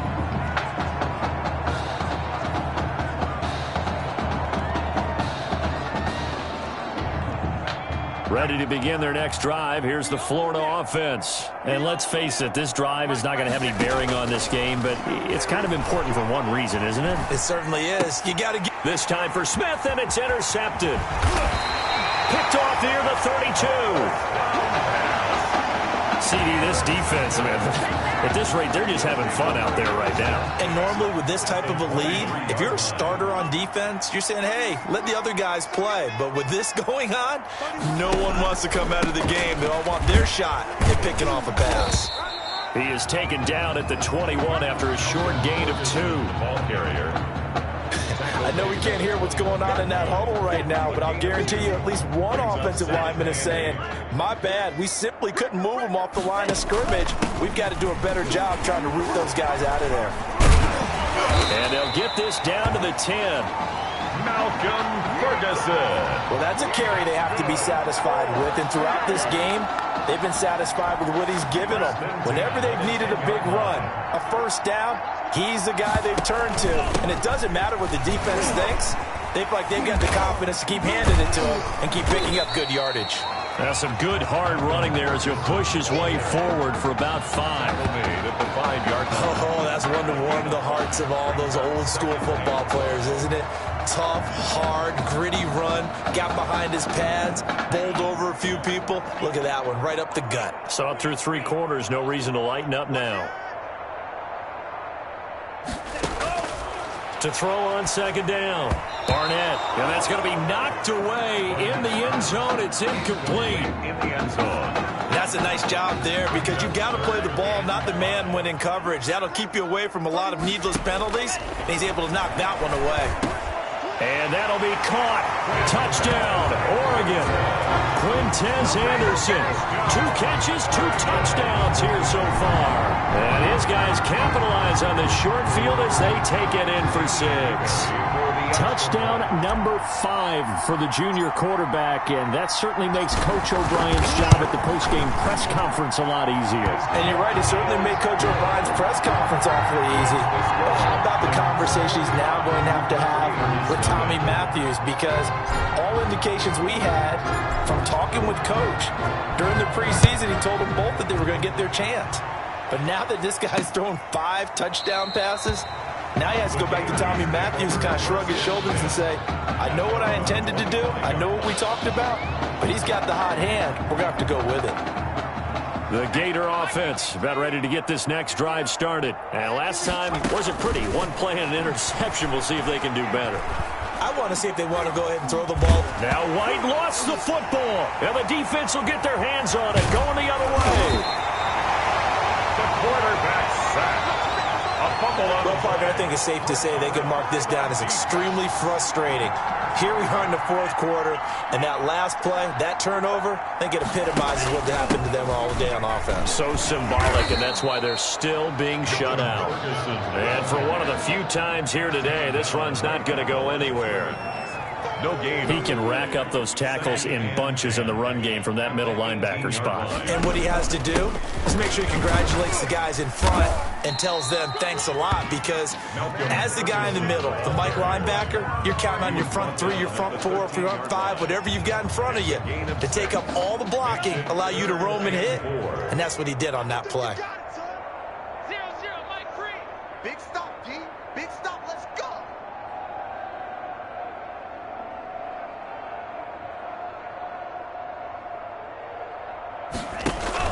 On third down, Ferguson. And he's got the first down as he gets it to the 8. The gain of 5 that time gives him the conversion and makes it 1st and goal. The Ducks will come up now on a 1st and goal situation.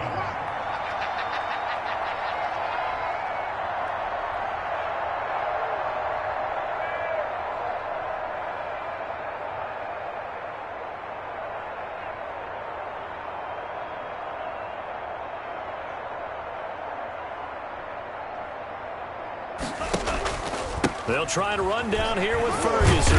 They'll get this halfway home from the 8 to the 4 on a gain of 4. And Brad, they went to a nickel defense, and that's a surprise this close to the goal line, because ordinarily you use the back end of the end zone, the sidelines as extra defenders, and you want bigger people on the field to try and help against the run.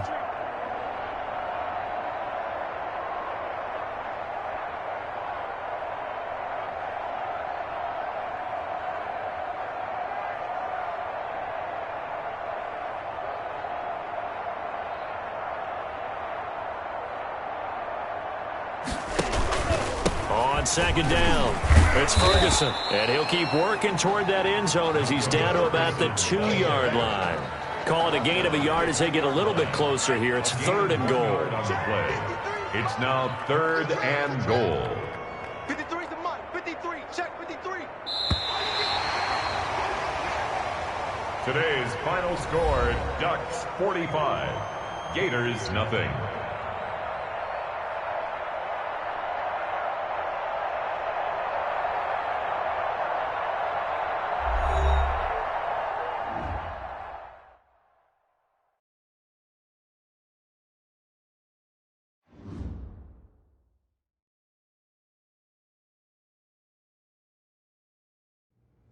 So things got off to a solid start. But after several weeks, you and Tommy had rotated quite a bit. Reminiscent of Michigan when Tom Brady and Drew Henson split snaps. That had to be frustrating for you both.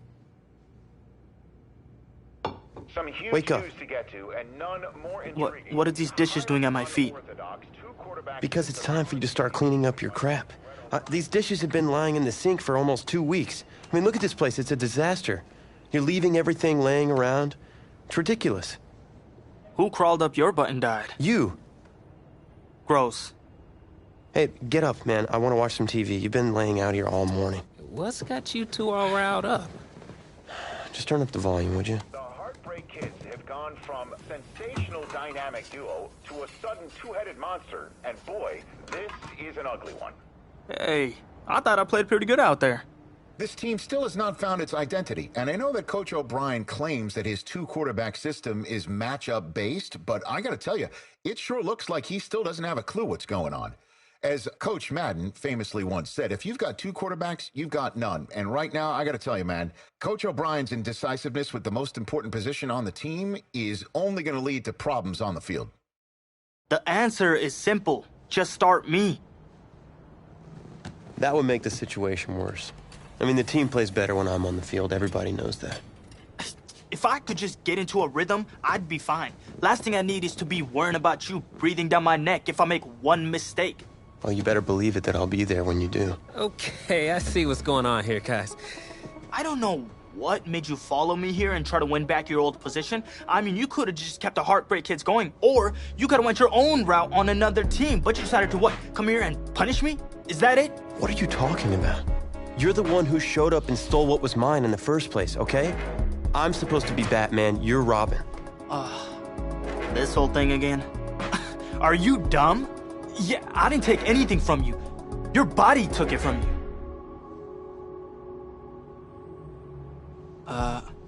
Look, Tommy, I'm sorry. No. I'm just gonna leave. I don't know what his problem is. You gotta go talk to him, man. Go clear the air. He's the one with the problem. Look, if he wants to talk, he can come find me.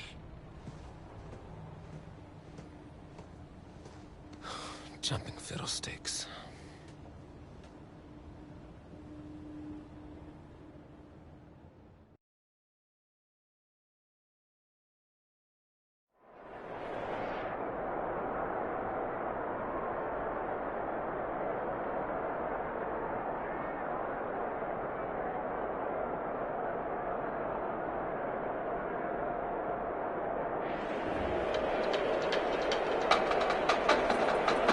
This college football season has been a fun and wild one, and we are now down to 4 as EA Sports is proud to welcome you to AT&T Stadium in Arlington, Texas. This afternoon, it's the first of our college football playoff semifinal matchups, as we'll see the LSU Tigers taking on the Oregon Ducks. For the right to play for a national championship next Monday night in Santa Clara, we are underway from Arlington in the national playoff semifinal. Charles and I have been looking forward to this one all week, and off we go on EA Sports. And he opts to not bring this one out. The first drive will start at the 25.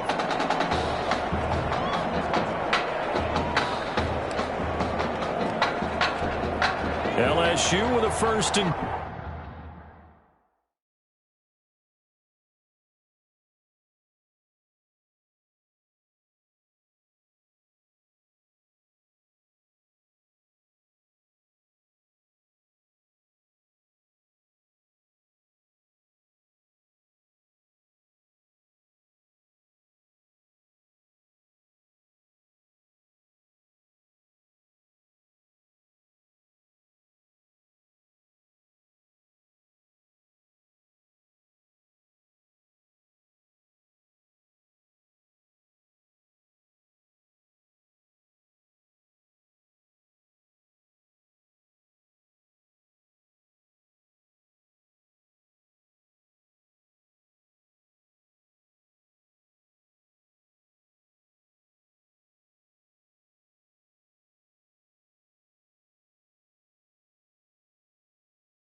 10.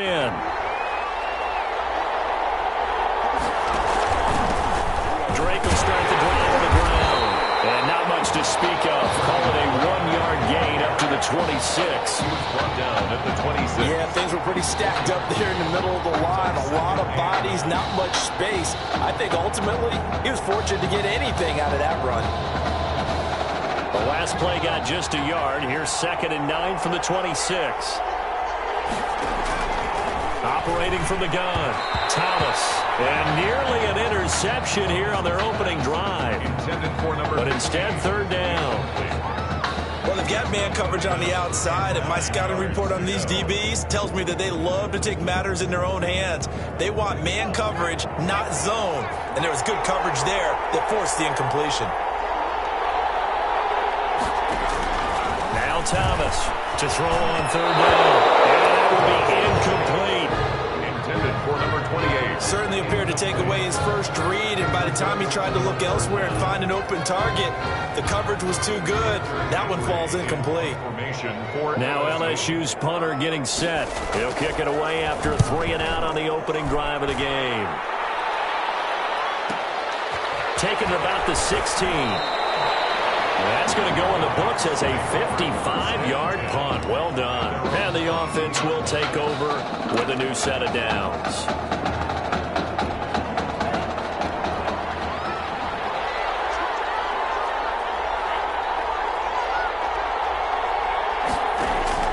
They will let him throw here on the very first play. And he'll get this up to the 34-yard line. Right off the bat, it's a first down to start the drive, 12 yards. A nice throw there. Coach O'Brien, when you look at his quarterback position, he's got 2 great options, but opting to go with a hot hand, leaving Tommy Matthews on the sideline to start this semifinal. And throughout this season, they've had a little bit of what we would call the carousel approach at quarterback. But when they've made changes, Tommy Matthews has made the most of his time under center. But both of these quarterbacks are undefeated, and we know why. This defense has played so well throughout the season, and we know how loyal they are to their head coach because he was a former defensive coordinator. Now they just got to figure out who's going to guide this team at quarterback and carry them the rest of the way. Another nice gain. That's now 30 yards between those last 2 plays. 48-yard. Well, no slow start here. A couple nice chunk plays back to back. I love the momentum that they're showing here early because they did it both ways, right? Threw the ball on first down for a nice chunk of yardage. Came right back and ran the ball. Looks like they got the defense set back on their heels. Let's see if they can keep this moving. On first again, they go with Ferguson. Broke through some contact, but unable to reach the 40. 7 yards on the pickup there, and it'll leave him with a 2nd and 3. A nice run here early on. It doesn't take a great play caller to realize you want to establish a guy of his caliber with runs like this early because they will pay dividends as the game progresses.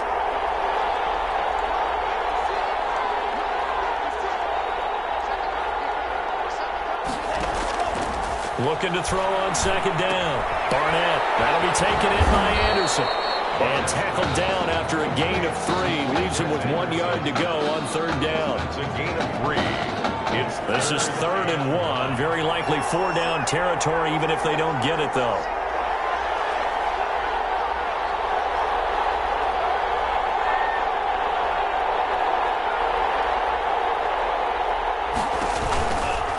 Running right, Ferguson on the give. And he's going to have the first down, yardage to the 35.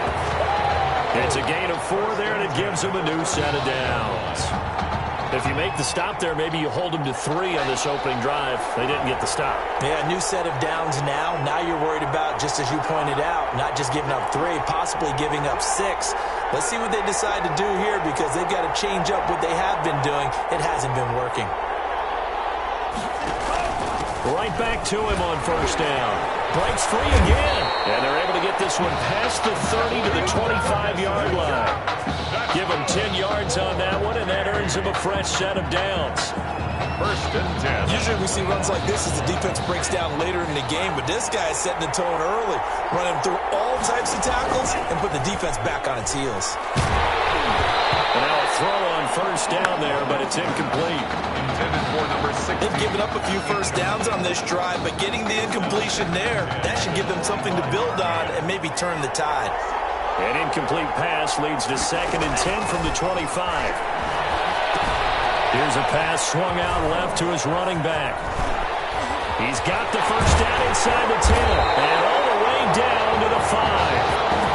An excellent pickup of 20 yards. Well, that student section wasn't alive. They are alive and well now. That chunk play woke them up. It is starting to get really, really loud in here as this offense is on the move here in the first quarter.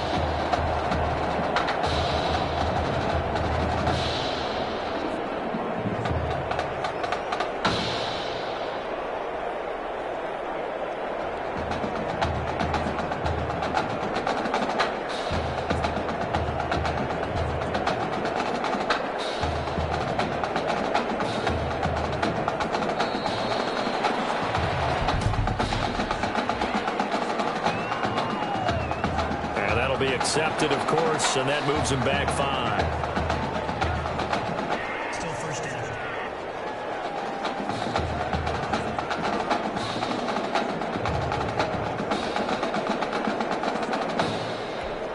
The delay of game, a costly one, as they're backed up 5 for 1st and goal. And that'll be caught. Touchdown, Oregon. From 10 yards out. And the Ducks have taken the early lead. Both sides of the football in sync early. You force the 3 and out, and then you take it down, score points. You know what that tells me? They sold their game plan really well. Head coach said, listen, we're just going to stop them up 3 and out. We're going to take the ball downfield and score. But he also told them how it was going to happen. They're going to run this. We're going to stop it. And we're going to take the ball. They won't be able to keep up with us. And they got it done. Now after the touchdown, here's Oregon set to kick it off. Taken in the end zone. And he'll decide to not bring this one out as their drive will begin at the 25. 25-yard line. The Tiger offense ready to get after it one more time. And they'll certainly be trying to do better than that first drive where they went 3 and out. And sometimes the first drive is just simply to settle nerves. You know what it's like at the start of a game with the emotion, guys a little bit jumpy. You do. Oh, you understand the same way. Just like us calling one, right? Making sure we ease into the game, let it come to us. Oh, you went 3 and now and they out. have that opportunity. No, you didn't go 3 and out. I went 3 and out on that first drive. I'll try to do better here. On 2nd down now. It's Kellen, and he's going to lose yards. They take him down at the 26. It'll be a loss of a couple on the play, so now 3rd down coming up. It's 3rd and 9. On 3rd down, Thomas. And the throw there going to be incomplete. Intended for number 50. So many times when we talk about coverage, we're just talking about a defender running with a receiver, but a big part of it is understanding where the football is, finding it. In this case, when it arrived, it wasn't a surprise, and he was able to bat it away. So possession goes over here on the punt. The Ducks take over at 1st and 10. The Oregon offense on the field ready for their next possession. And coming up on their 2nd drive of the game, had the touchdown last time out. Now they have the football back. Chance to really seize early momentum. Feels to me like they had a really excellent week of practice and it all came together. But I'll bet you it got galvanized in the locker room in pregame. Somehow I think the head coach, his oratorical skills were on point. Running game working. They'll stick with it on 1st down.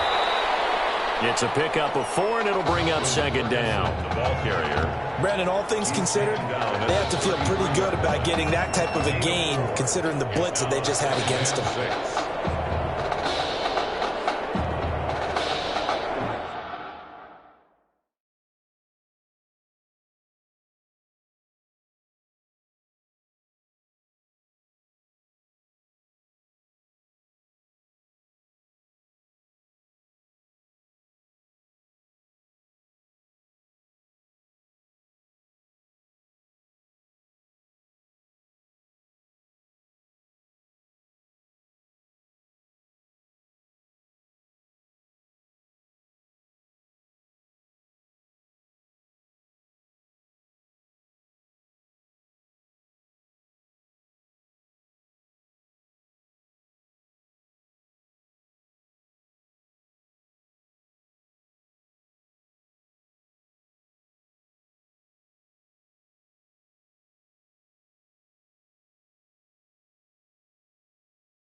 The run got 4. Now they deal with a 2nd and 6.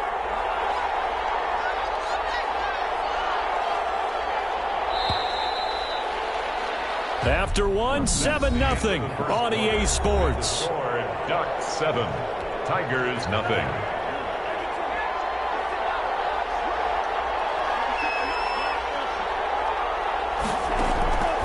To throw on 2nd down. Barnett. This one complete to Gibbons. And he'll be tackled right on the chalk of the 45. 11 yards there, 1st down. This young quarterback does have a support system. He actually heard from Marcus Mariota on social media earlier in the week. Marcus not playing tomorrow, but his Titans host the Colts in their season finale. But you can bet that he's likely glued to his TV set in Nashville watching this one. On 1st down, Ferguson. Still on his feet. And taking it across midfield and inside the 45. They give him 13 yards there on the play and a fresh set of downs. They're making it look easy out there. Another 1st down. So far on this drive, let me do this little bit of math here. 4 plays, 3 1st downs. That's a pretty good recipe for success.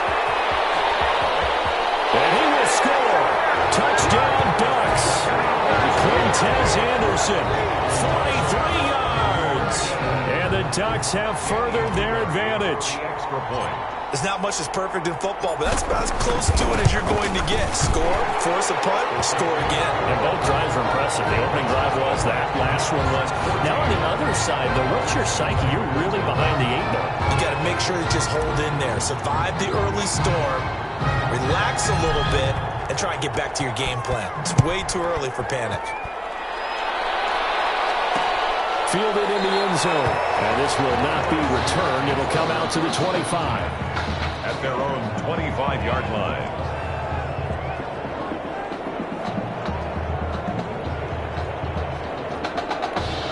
The Tiger offense ready to get after it one more time. And they're in a bind early here, down 14-0. Are you worried at this stage or still too early? You're worried. You're just trying not to transmit it to the rest of your team. You want to make sure that they stay positive. But at the same time, you're wondering, how are we going to move the football? What do we have on this play sheet that can work? Get back to basics is usually your answer. And make sure you find the guy who can move the ball fastest for you if you just get it in his hands. Yeah, still 2nd quarter. You get points on the board here. I think you're feeling okay. Ball on the 30. They'll come up with a 2nd and 5. From the gun, Thomas.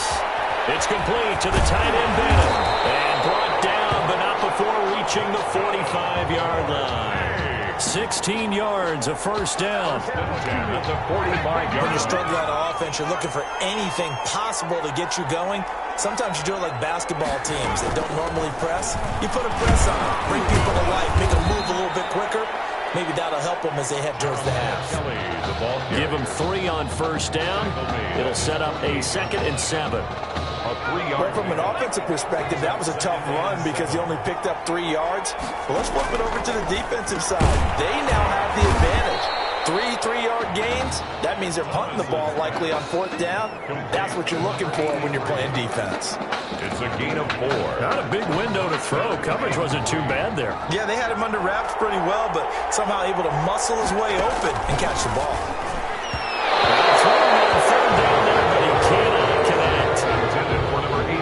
Talk with them about prior to the game, their ability to move the chains, pick up 1st downs. So far, 0 for 3 on 3rd down. If that continues, they'll have little chance of winning this one.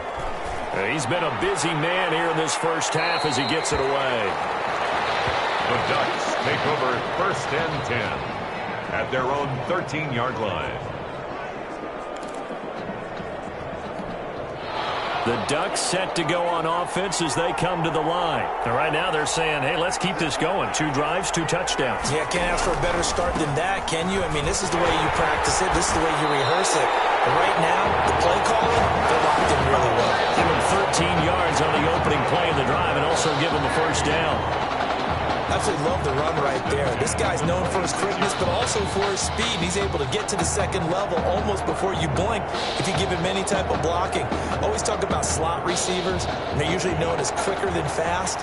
In this case, we've got a guy who's quick and fast, and he used it to great advantage. And he shoved to tackle. Now he's got some space. And he's taken down, but able to slip across the 35. It's a 10-yard pickup, and that's enough to move the chains. First and 10 at the 30. We use the word relentless a lot with guys who are aggressive on the field. In this case, it really fits, doesn't it? How about his ability to break tackles and his feet never stop moving? Here's a first and 10, Oregon. They'll try the right side with Ferguson. Breaks the tackle. He's got room to run. A nice carry there, 15 yards. Boy, what would these guys be without his performance on the ground? That puts him over 100 yards now for the afternoon, and I tell you, he seems to be getting stronger as the day goes along. The throw on the quick slant going to be complete. And brought down, but able to get it to their 30-yard line. The catch and run, good for 18 and a first down. So first and 10 now from the 30. On the handoff, this is Ferguson. He's tackled a yard short of the marker. Good gain of 9 on first down. Tackle made at the 20. You know what really fires up offensive linemen? When the guy that is carrying the ball behind them can create his own space and break a tackle along the way. Now a first on second down, and that's complete. And he takes it down to the 10-yard line. Well, another nice throw that time. All that debate that was possibly out there and wondering, well, will we see a second quarterback? Is Tommy Matthews going to play with this lead? I know it's only the second quarter, Charles, but he's kind of putting all that talk to rest. Yeah, and there's a long way to go, but let's face it, partner. If he finishes the quarter this way, you know that Coach O'Brien loves consistency. I don't see any chance of a change happening. And that'll be caught. Touchdown, Oregon. Quintez Anderson with his second touchdown here in this first half. And the Ducks have furthered their advantage.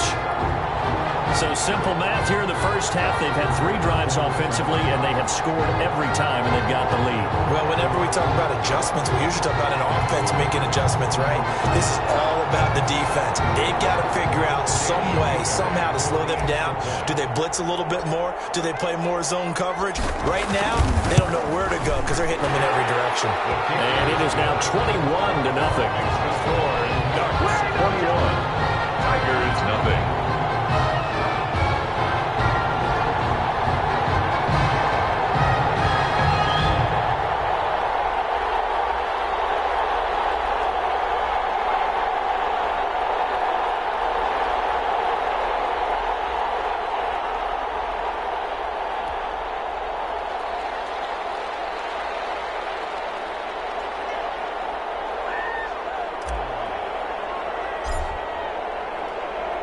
Now after the touchdown, here's Oregon set to kick it off.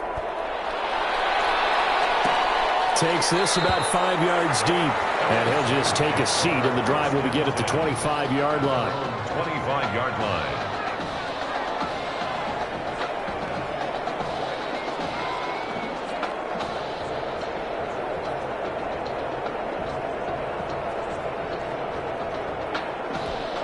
The Tiger offense ready to get after it one more time. The results for them so far not that great. Well, not good at all. 3 drives, 3 punts. Yeah, and now what you're doing is you're looking at your play sheet. You're trying to figure out what you're going against defensively. I wonder, are they showing them something they haven't seen or anticipated in practice, and maybe that's throwing them off? Or do they just have to go to a different play calling section and try and run some offense that way? Ball on the 30. They'll come up with a 2nd and 5. Here's Thomas. Pressure comes, and down he goes. 3 scores down, not even a halftime yet. They are not getting much generated offensively. They've got to figure it out. It's tough because this defense just seems to be playing with so much confidence right now. They really are. They are on their toes, and they're getting at them. The defense going to blanket the field. 6 now in this.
Secondary here for 3rd and 15.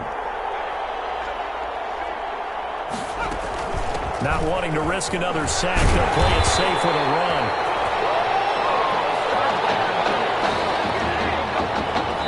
So halftime here in the first semifinal. All Oregon thus far. The LSU Tigers, nothing.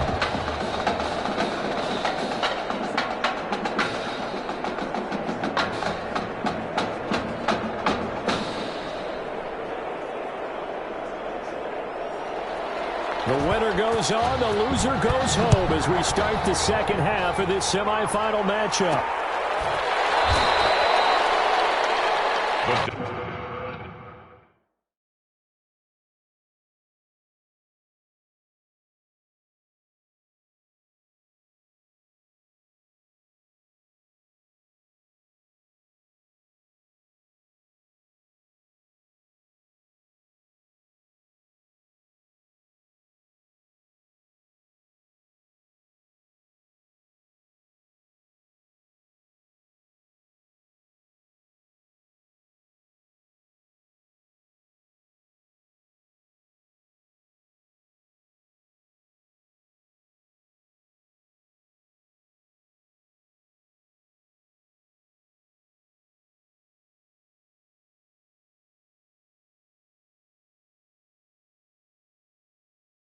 Ducks take over 1st and 10. Well, not exactly a banner return, so he doesn't give his offense a whole lot of room to work with. They've got to go a long way now to try and score some points. I do know this from experience.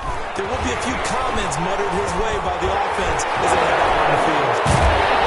And they'll get him down up past the 15. 16 yards right off the bat and a first down. Most of their damage has been done through the air. I mean, they've rung the bell 3 times with passing touchdowns, but guess what? Ground game has not been neglected. Nice little burst right there.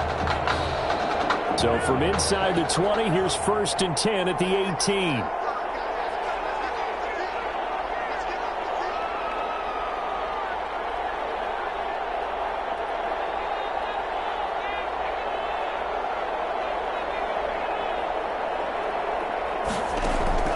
Operating from the gun. Barnett. This is Gibbons over the middle. And he'll get this up to the 30-yard line. He continues to deliver a first down here. He had 4 catches in the first half, and this one number 5. 1st and 10. How about a guy proving his worth in different ways? Had the big play in the run game to play before. This time, they go right back to him in the passing game, and he comes through with yet another big play. That's why you work out so hard in the offseason, so you can stay on the field and accumulate big plays. That one a 14-yard play, and it keeps this drive moving. 1st and 10. Would you say this offense is locked in right now? They're having no trouble on this drive. What is it, 3 plays, 3 first downs? Yeah, you talk about on the march. They keep this up, look into the end zone real fast.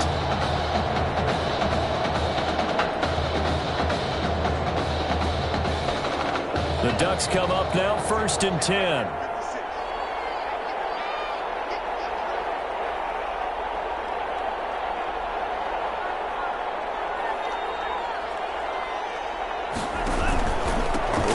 To Ferguson. And a minimal gain here as he's up to about the 47-yard line. The tackle made. That's just a pile of bodies there, and that's when you kind of find out who's a tough guy, right? Who can stand up and make a play. It was only a 3-yard run, but for both sides, they had to walk away from that feeling like, okay, I can stand up when the going gets tough in here. 3 yards on that last carry. Here's 2nd and 7. From the gun, Barnett, complete to Myers, the tight end. And they're well past midfield, just a yard or 2 shy of the 40. 11 yards there, first down. Whatever the discussions were at halftime to try to slow down this offense, it has not worked to this point. Yeah, I have a vision right now of everything that was discussed at the half just being torn in shreds or being erased off of the Microsoft Surface tablets because none of it is working. They are really locked in on offense. Refusing to go down. Just what you want on a first down run. Call it 8 yards. And it's 2nd and 2. 33-yard line. And there we saw one of the downsides of blitzing during a rundown because sometimes you get out of your gaps. You don't fit the run quite as well because you're headed towards the ball carrier with abandon.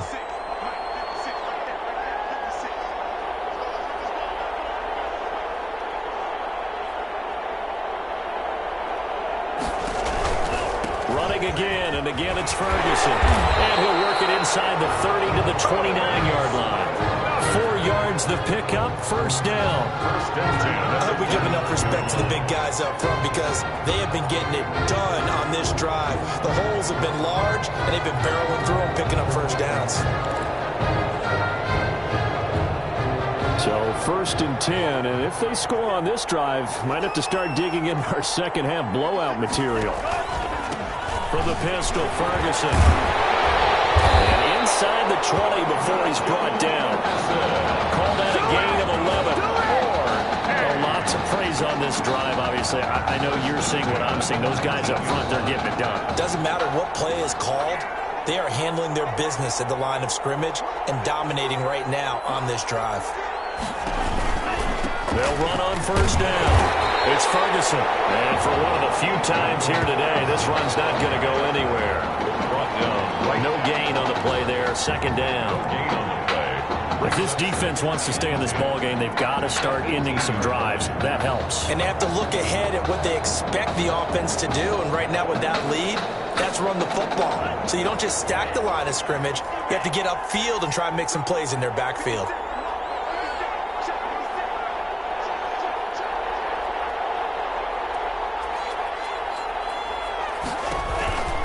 On second down, it's Ferguson. And brought down, but not before they get it inside the 10 to the 7.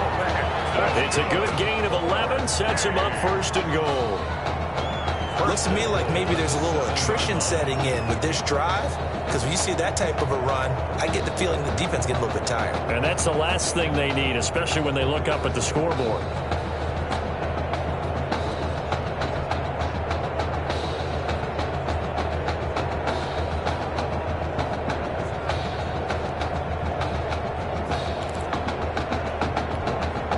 This offense continues to be a hot knife through butter. 3 drives, 3 scores, and knocking on the door again on drive number 4. And he will score. Touchdown, Ducks. A 7-yard touchdown ground. And the Ducks have furthered their advantage. What a game that he has had throwing the football now. 4 touchdown passes. This offense playing at a very high level. I'll tell you what, he is going to be filling up your social media timeline tonight.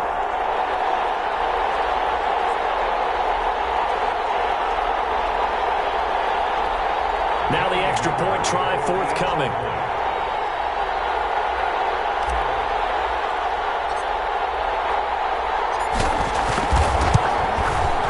It's good, and they stretch their lead to 28-0 now. Makes the score Ducks 28, Tigers nothing.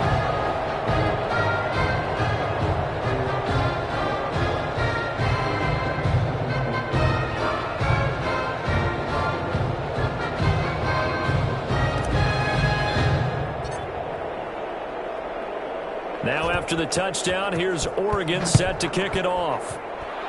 And they're going to mark that where it went out of bounds, so really good starting field position past the 40-yard line. And that drives coaches insane, doesn't it? When they see that happen, it just doesn't feel right, does it? Plus, you're giving up yardage. 1st and 10, LSU. Running for the shotgun with Drake. And he'll be brought down, losing yardage back at the 40. He'll lose a yard there, and it's 2nd and 11. This defense is just flat getting after it. They have not given up much of anything in the run game. Case in point right there. A loss of a yard there to start out. That leads to a 2nd and 11. Operating from the gun. Thomas. Nowhere to go here. He lost the football. And this will be scooped up by the defense.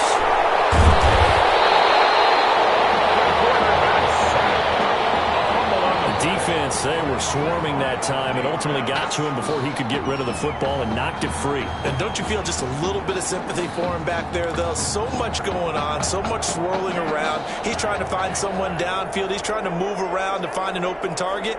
Sometimes you forget the number one thing, take care of the football.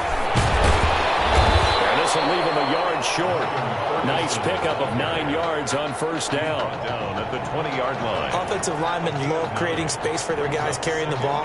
But when that guy also breaks tackles and creates extra yardage, they almost feel like he's one of them, and they really embrace him.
Looking to throw on second down. Barnett.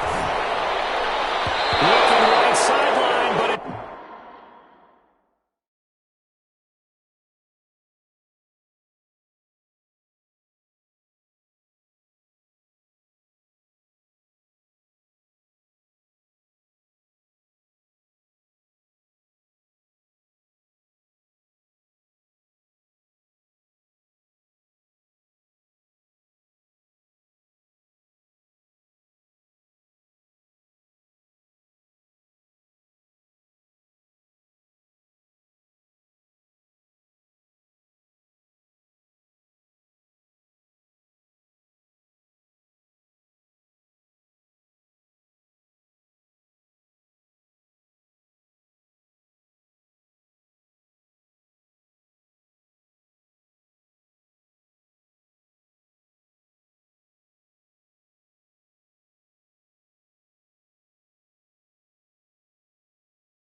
It's incomplete.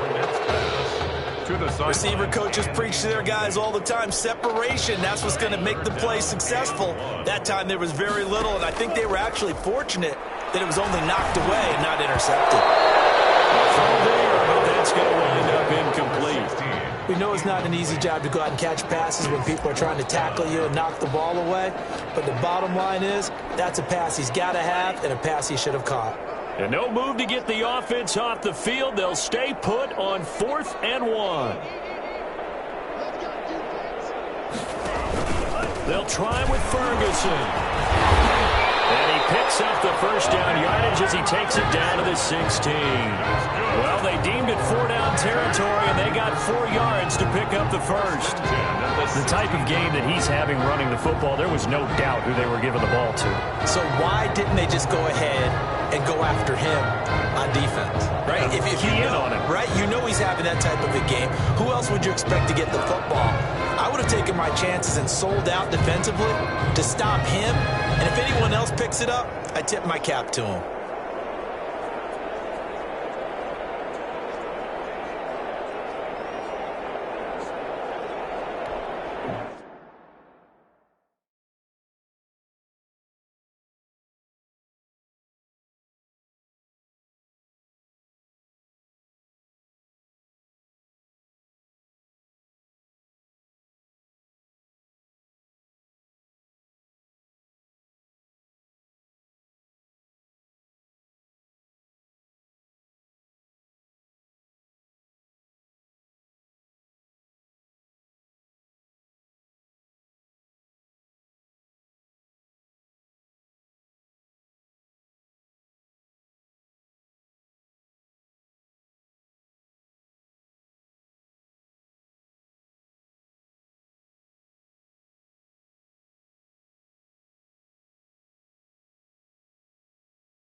So the ball down to the 16 here for 1st and 10.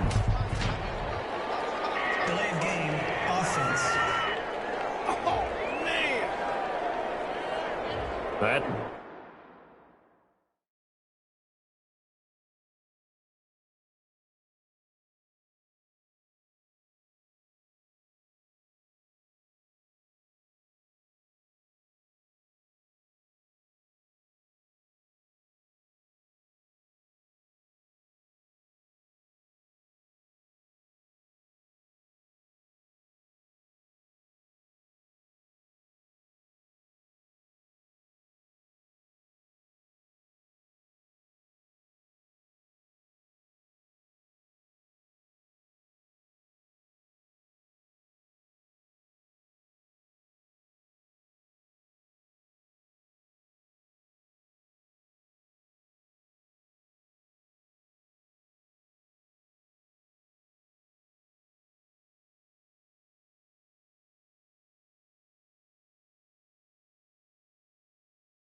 It's going to set him back 5 yards. Still first down.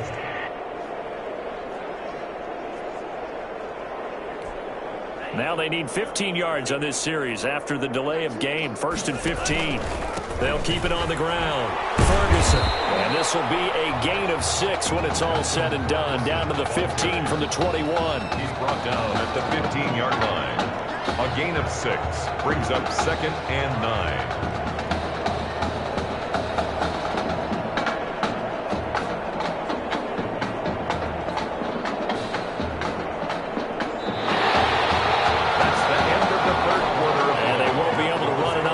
Time has expired on this 3rd quarter.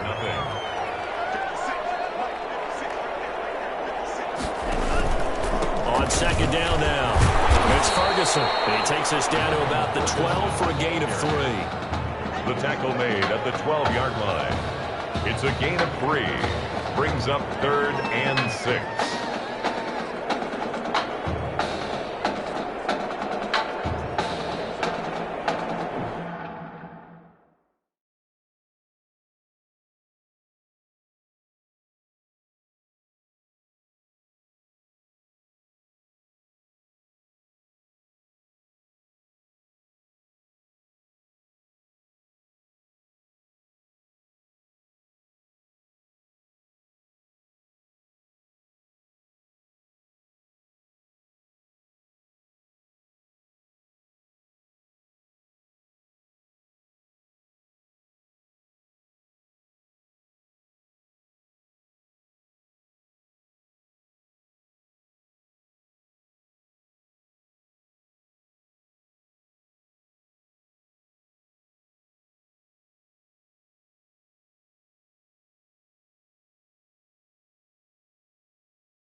On 3rd down, Ferguson. And a nice job to break free of 1 tackle, but it slowed his momentum somewhat, and he's taken down right after. 2 yards on the pickup there. It's 4th down. I know the scouting report on him is that he doesn't possess the eye discipline to be an elite linebacker. What that means is his ability to read, react, and make a play. But on that one, he looked like one of those guys. So they put together a good little drive there, but ultimately stalling out in the red zone. Yeah, I know a lot of people look at it as a little bit of a negative. They didn't get 6 points out of it, right? Didn't get the touchdown. But that's actually okay. They got 3 points. It will give their defense a little bit of rest, let them settle down over there. So all in all, to me, that's a good drive. 25-yard line.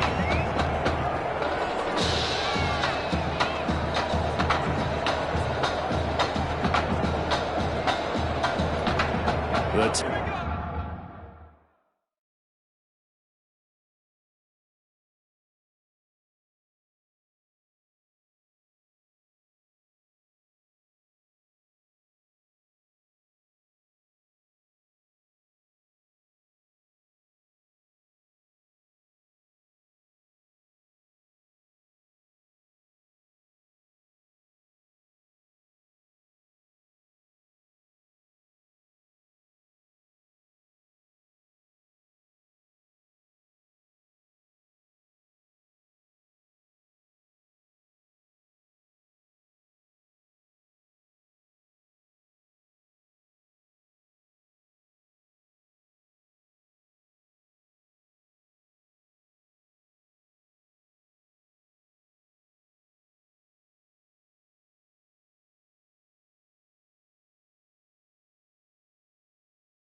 Tiger offense ready to get after it one more time. And last time they coughed it up, led to a field goal. They're fortunate that it only led to a field goal, but still, they're not happy about it. Could you sense the relief, though, when they only gave up the field? And it's football. The defense says they have it. Yes, they've got it. Okay, this isn't one where you want to take the game tape and hold it up as an example, do you? I mean,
about frustrating all the way through, and that last error, I think that crystallizes it, doesn't it? Absolutely. That's been representative of their entire game still being shut out.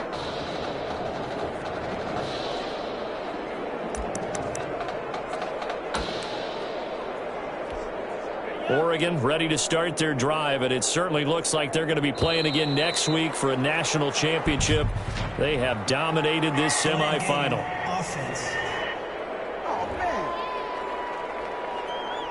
So that'll back them up 5. Still first down.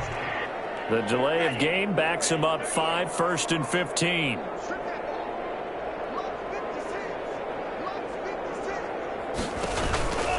Here's Ferguson. He takes this for about 6 down inside the 40. Ferguson, the ball carrier. And there's a run to be happy with. Good, solid yardage. He'll take that any time you hand the ball to a back. And 9.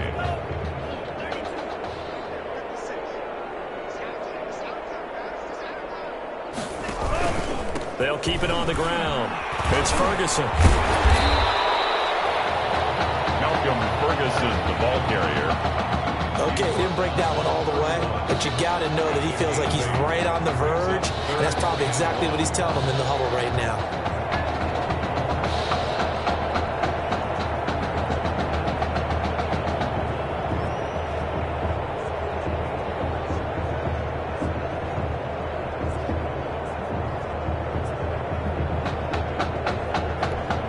This offense so far on 3rd down, just 1 for 3 thus far. They need just a yard here. It's 3rd and 1.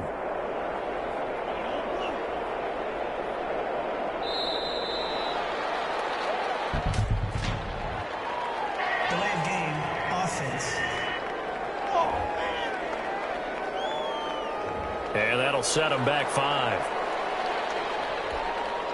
Bad time to get a delay of game penalty there. Not that there's a good time, but that makes it 3rd and 6.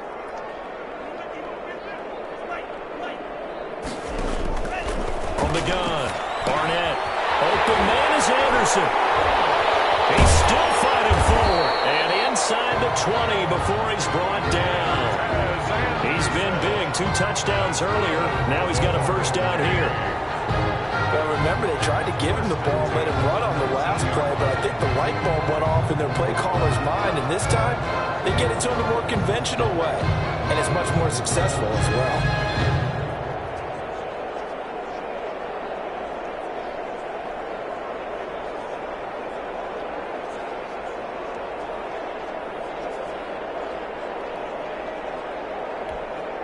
So here's a 1st and 10 now, down inside the 20.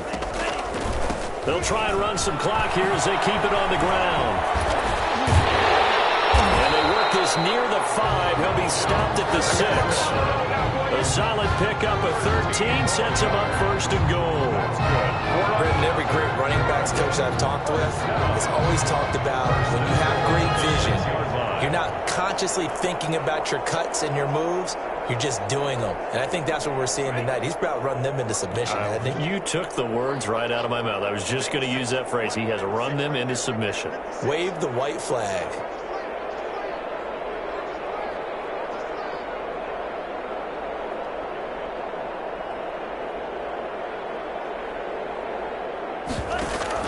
They'll try and run for it on 1st and goal. And that'll get him halfway there as he takes it from the 6 to the 3-yard line. That run didn't get very far, and I think when you're looking at his dimensions, he's a little bit on the smaller side. He's counting on the big guys up front to escort him in, and they couldn't create any kind of space for him, could they? Yeah, didn't get the push they needed.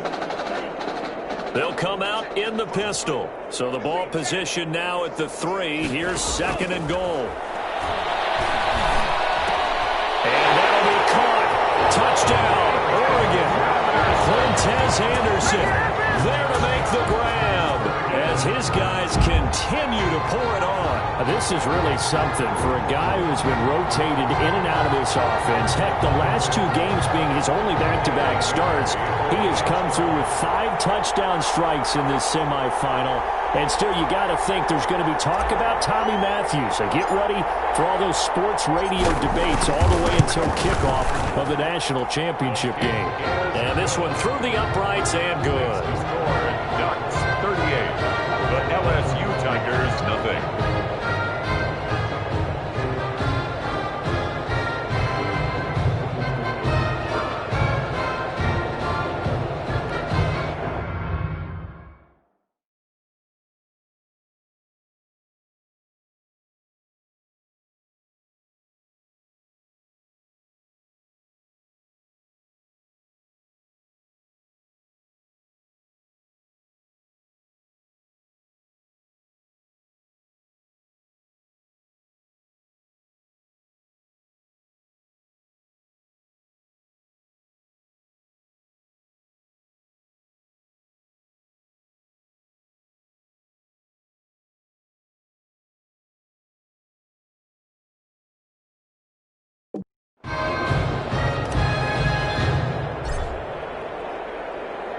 Now after the touchdown, here's Oregon set to kick it off. Fields it in the middle of the end zone. And this will not be brought out. It's a touchback. At their own 25-yard line.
The Tiger offense ready to get after it one more time. And they had the fumble last time that led to a touchdown. That's a no-no. Let's see what they... Nowhere to go here. He lost the football. The quarterback is sacked. A fumble on the play.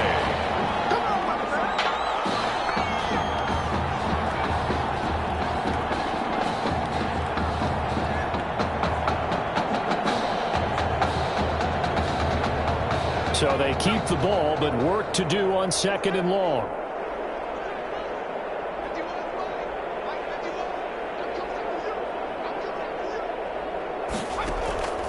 Operating from the gun, Thomas, and caught. This is Bennett, the tight end.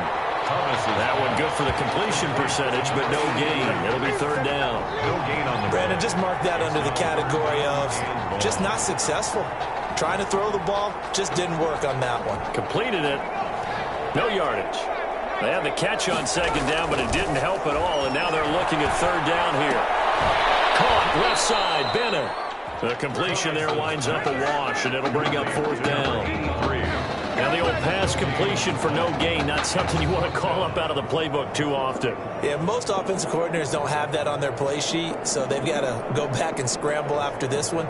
But right now, with what they're telling receivers about making sure you take care of the ball in open field, sometimes the fighting for extra yardage doesn't come as a result. That and good tackling could lead to no yards gained.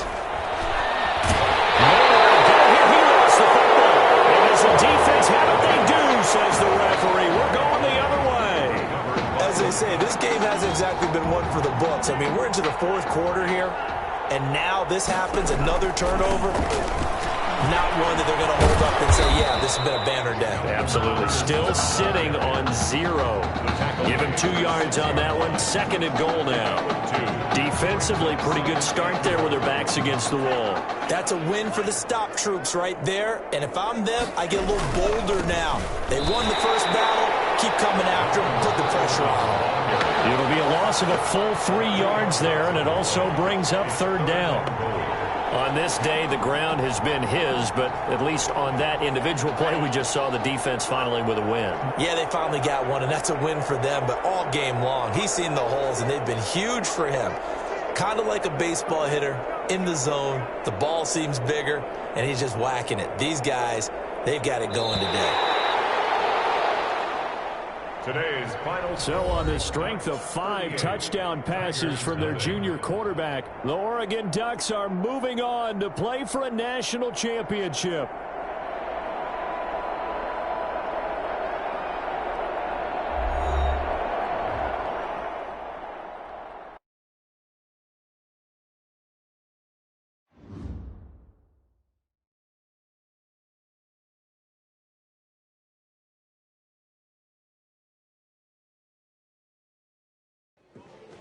You all right? I'll be fine. I was you last week. I know exactly what you're going through. You didn't have to sit through this championship game, though. No, but I did sit out our first state title game. That wasn't easy to do. For all I know, this could be my only shot at it. Then I guess we'll just have to do this all over again next season, huh?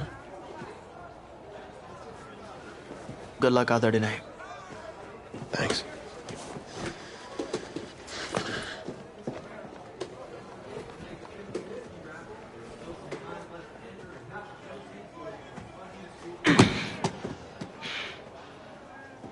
Who rained on your parade, Little Miss Sunshine?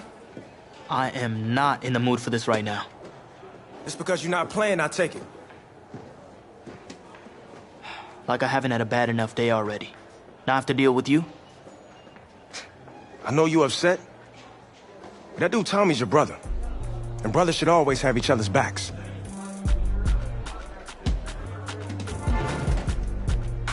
And wipe that sourpuss look off your face. It's game time.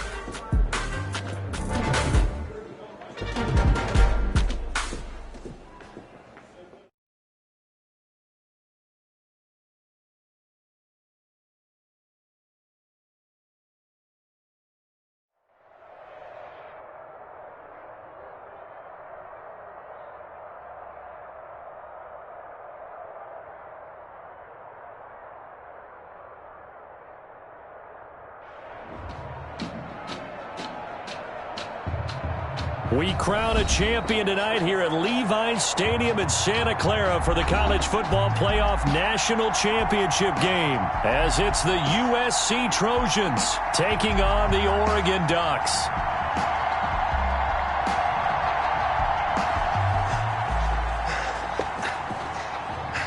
You okay, son? Yeah, Coach, I just... Tommy. You all right, Tommy? We need some help over here! Hurry! You got my back, right? Of course. Always. Then go out there and finish this thing.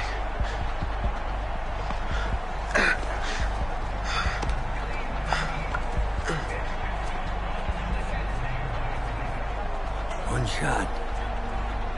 That's all any of us ever really gets. I waited my whole life for my one shot at being a head coach. And here I am. And this is your one shot to go out there and show the world who you are. Are you the guy who's going to lead this team to victory? Or are you going to be remembered as the guy who got caught up in the moment and let it all slip away? I know you're worried about Tommy. Sure, we all are. But this is your one moment. Now get after it, son. Get some.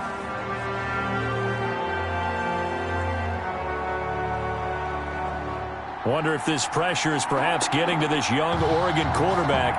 They trail at the break.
National championship game and what has been a tough defensive battle. And as we get ready for the second half kickoff, worth noting that Tommy Matthews does not appear to have exited the locker room with his team. And we'll keep you updated as we receive more information.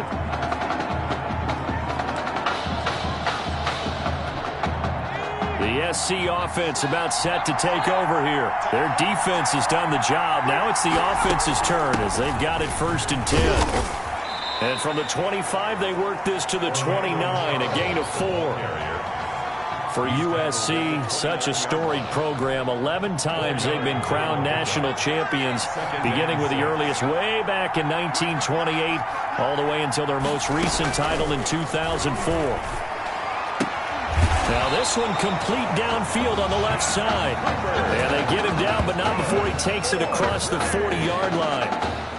Now an update, by the way, on Tommy Matthews still in the locker room. We're not hearing much in the way of details, but we are being told that his return to this ball game is doubtful.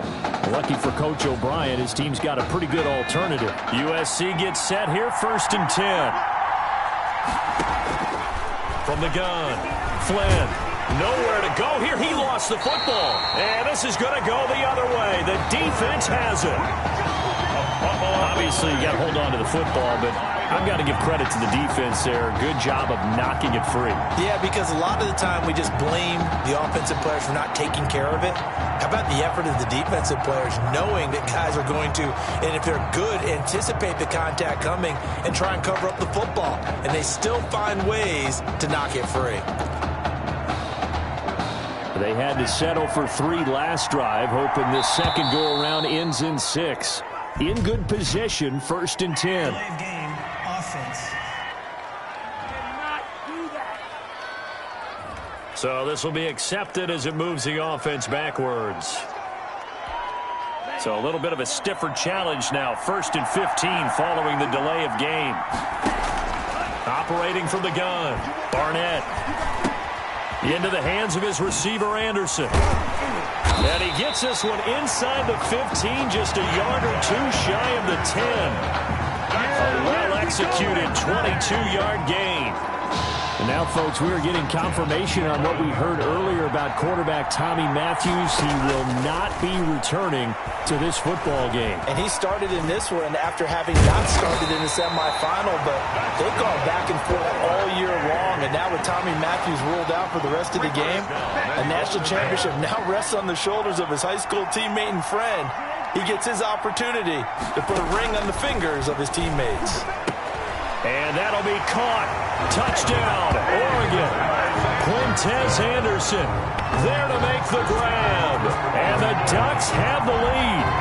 After the departure of Tommy Matthews at the half, the offense able to regroup and put the football in the end zone. Yeah, that's something they couldn't accomplish in the first 2 quarters of this game. So finally, finding their way downfield. I think Coach Red O'Brien, he hadn't shown a preference for either quarterback. But this kid who's out there right now, one thing we know about him, he's a fighter. Yeah, you're exactly right. I was just going to say that, Charles. He's a fighter, and he does have plenty of upside. We know that he can lead. You and I sitting with him this week, didn't you just see a guy who could step into any locker room and control the presence of his teammates? Well, I just remember when we left that room, you said 2 things to me. I think this kid's going to be poised under pressure. And to me, he's a natural leader, and I concur with both of those statements. Now after the touchdown, here's Oregon set to kick it off. This taken in about 4 yards deep. And no effort to bring this one out. It's a touchback. At their own 25-yard line. The Trojan offense ready to get their next drive started. They begin the drive with Charles. And he's going to get a solid gain of 9 before being brought down. 2nd and right at a yard. He's tackled at the maybe a good spot to take a shot. Here's 2nd and a yard from the 34. And a yard. From the gun, Flynn, his throw incomplete. Pass intended for number. We just saw another example. These cornerbacks have played tight coverage all game long. Might start wanting to think about a few double, triple move routes to try and shake their guys free. You're right, they have had no room to breathe. This complete to the tight end Clay. And he will have a first down as they get him to the ground at the 37. Only 3 there on the pickup, but that's enough to move the chains. Line of scrimmage, the 37 on 1st and 10. And play is stopped here. Timeout. It's the defense calling the timeout here. It's just their first, so 2 remaining as they burn one here in this 3rd quarter.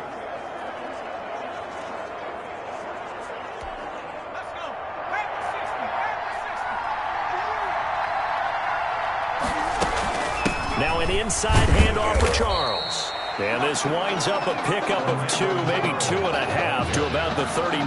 He's brought down 2 yards on the carry there. It'll be 2nd down. On the pickup. I have to think a major focus of the halftime meetings had to be figuring out how to create space for the running game to get operating. Well, what you pointed out to me at half seems accurate. That line has struggled to sustain blocks. Yeah, I would agree with that totally. They've got to focus on staying on their double teams at the first level, make sure that block's secure before they slide off and try and chip someone at the 2nd level. Looking for a crease, can't find one. Stopped at the line of scrimmage. 2 runs in a row, but only 2 yards to show for it. A 3rd down now, and those last 2 plays indicative of how things have gone for them. Just nowhere to go on the ground and struggling to put up points. Throwing there, but this pass is going to wind up incomplete. And that one off the mark, a little late with a throw. The USC punter out there now as he's on to punt for the first time tonight.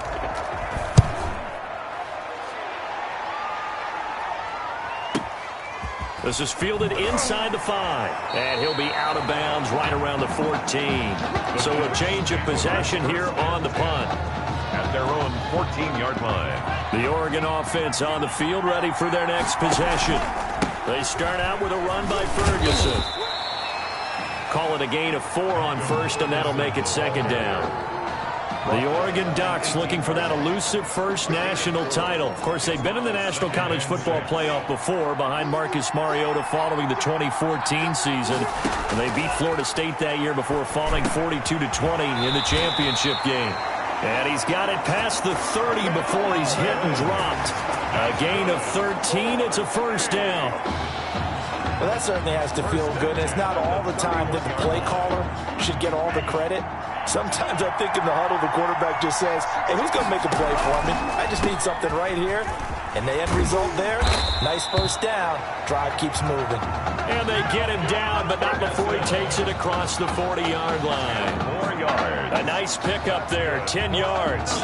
Oregon. Now, this is an example of breaking down a defense because on a lot of these runs, he's getting past the point of attack, and guess what he's doing? Forcing the secondary guys to have to make a lot of tackles. Here's a 1st and 10, Oregon.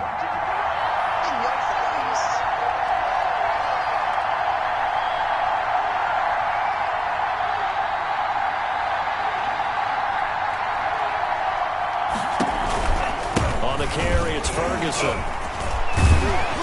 And he's going to bull his way forward to the 48. It's a 7-yard carry to set them up with a 2nd and 3. Well, no matter how they phrase it, staying on schedule, staying ahead of the sticks, whatever you want to call it, 7 yards on first down, that fits the bill. A 2nd down carry for Ferguson. And he'll take it down shy of the 45 at the 46. 6 yards to pick up, and that's a first down. I think we're seeing the effect that runs like that are starting to have on this game. They're a little bit slower, that front 7 reacting to the football, almost like body blows in boxing, slowing them down, and they're really starting to take over in this game. He'll get it to the 40. Broke a tackle there to get some extra yardage. It's a pickup of 6, and that is going to do it for this 3rd quarter. Now, I'm guessing you'd say this is kind of the key here. Grind out some yardage, work on that clock, see if you can continue to tick it down. Definitely, you want to bleed things out at this point, right? Continue to possess the football, gain some yardage, and put the onus on the defense. Do they have to use timeouts? What are they going to do to stop you? You're taking charge.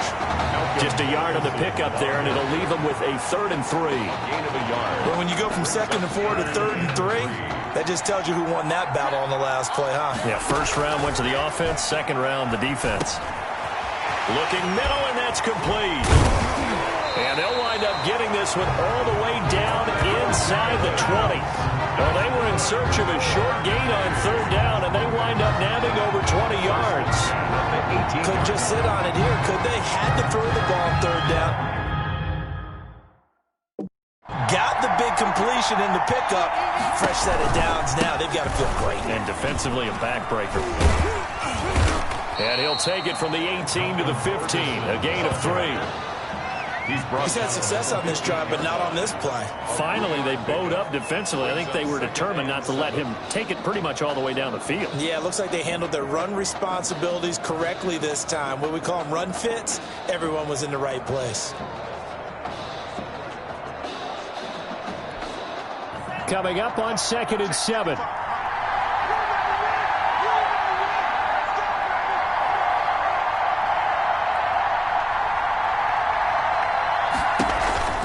They'll keep it on the ground. Ferguson. And he's going to be brought down just shy of the 5 at the 6. It's an 8-yard pickup, and it leads to a 1st and goal. The Ducks will come up now on a 1st and goal situation. Operating from the gun. Barnett. Looking end zone, but it's incomplete. Incomplete. I think he's got to be careful not to force anything into coverage right there. There weren't really any throwing lanes, but the best part for him, he's got 2nd and 3rd down to fall back on.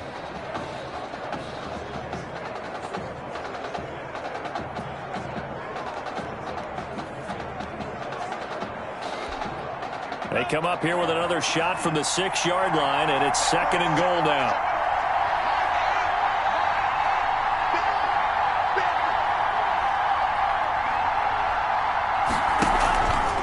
They'll run with Ferguson.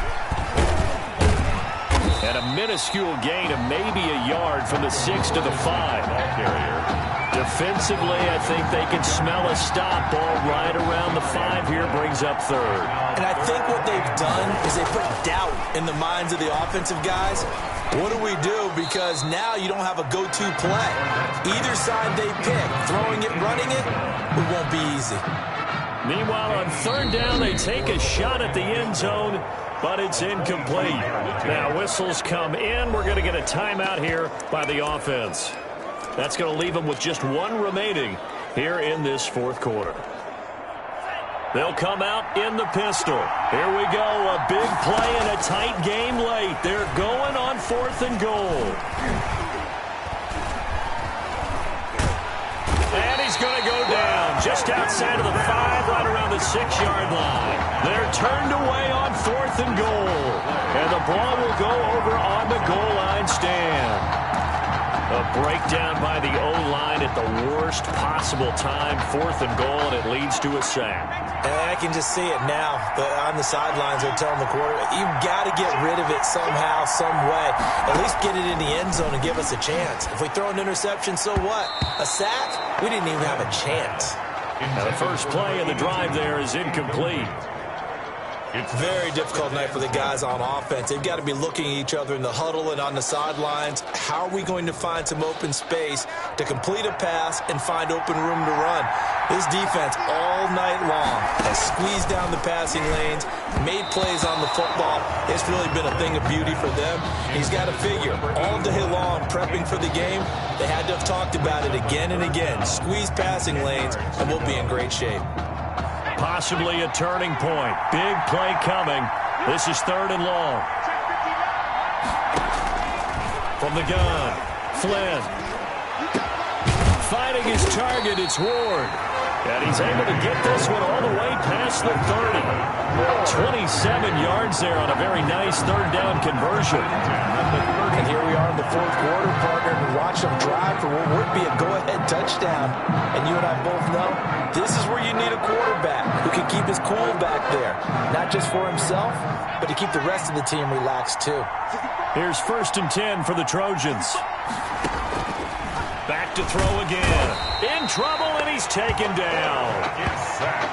Well, the beauty of screen passes is they take a little time to develop, and they can often hit big, but sometimes they take too long to develop, and sometimes you get sacked. Yeah, what's perfectly called for a defense to attack a screen? Typically a blitz, and even though people think that the screen operates against the blitz, if you have the blitz called and you still cover the screen, that allows your blitzers. Oh, the pressure too great, and he goes down once more. A loss of 6 yards. And we say it all the time, have to be able to get rid of the ball sooner than that. You have to help your offensive line out. They're going to protect you as best they can. And if you're getting 3 to 5 seconds to throw the ball, they're doing a really nice job. But when you hold it and give up a sack, you're really almost discrediting their work. And he'll get to the 29-yard line, brought down there. Now the offense going to use the first of their timeouts as they stop it prior to what will be an important 4th down. It's 4th down. Down 4 late, got to go for it here on 4th down.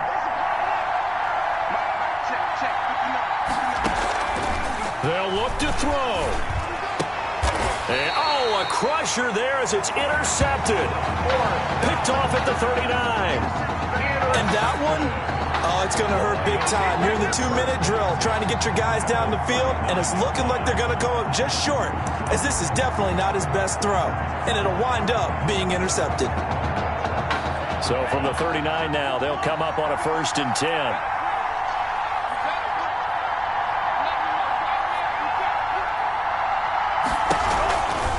They'll try and run some clock here as they keep it on the ground. Now a second timeout called for by the defense, as they'll get it with just under 90 seconds remaining.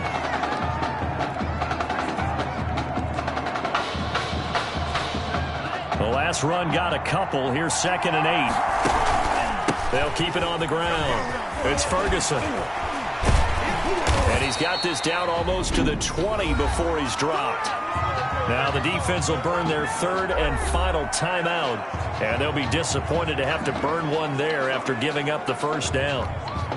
And not totally home free yet, but it's looking good as they come up 1st and 10. They'll try and run some clock here as they keep it on the ground. Still going. And they've got it inside the 10 at the 8. Another nice gain. That's now 30 yards between those last 2 plays. The Ducks will come up now on a 1st and goal situation. 1st and goal at the 8-yard line.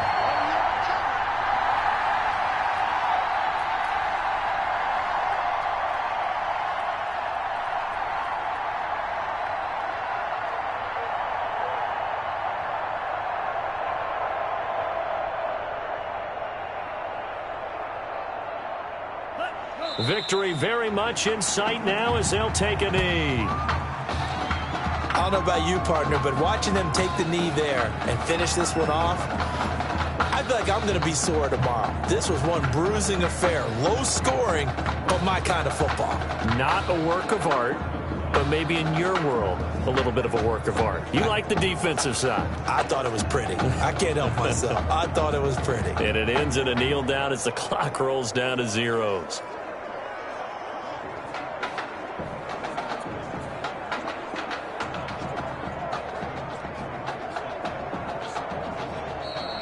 Tonight. And it's officially celebration time in Eugene as for the first time in school history, the Oregon Ducks are the kings of college football. And celebration time on that sideline. It took a change at quarterback as thoughts will turn to the condition of Tommy Matthews. But for now, jubilation as they are the national champion.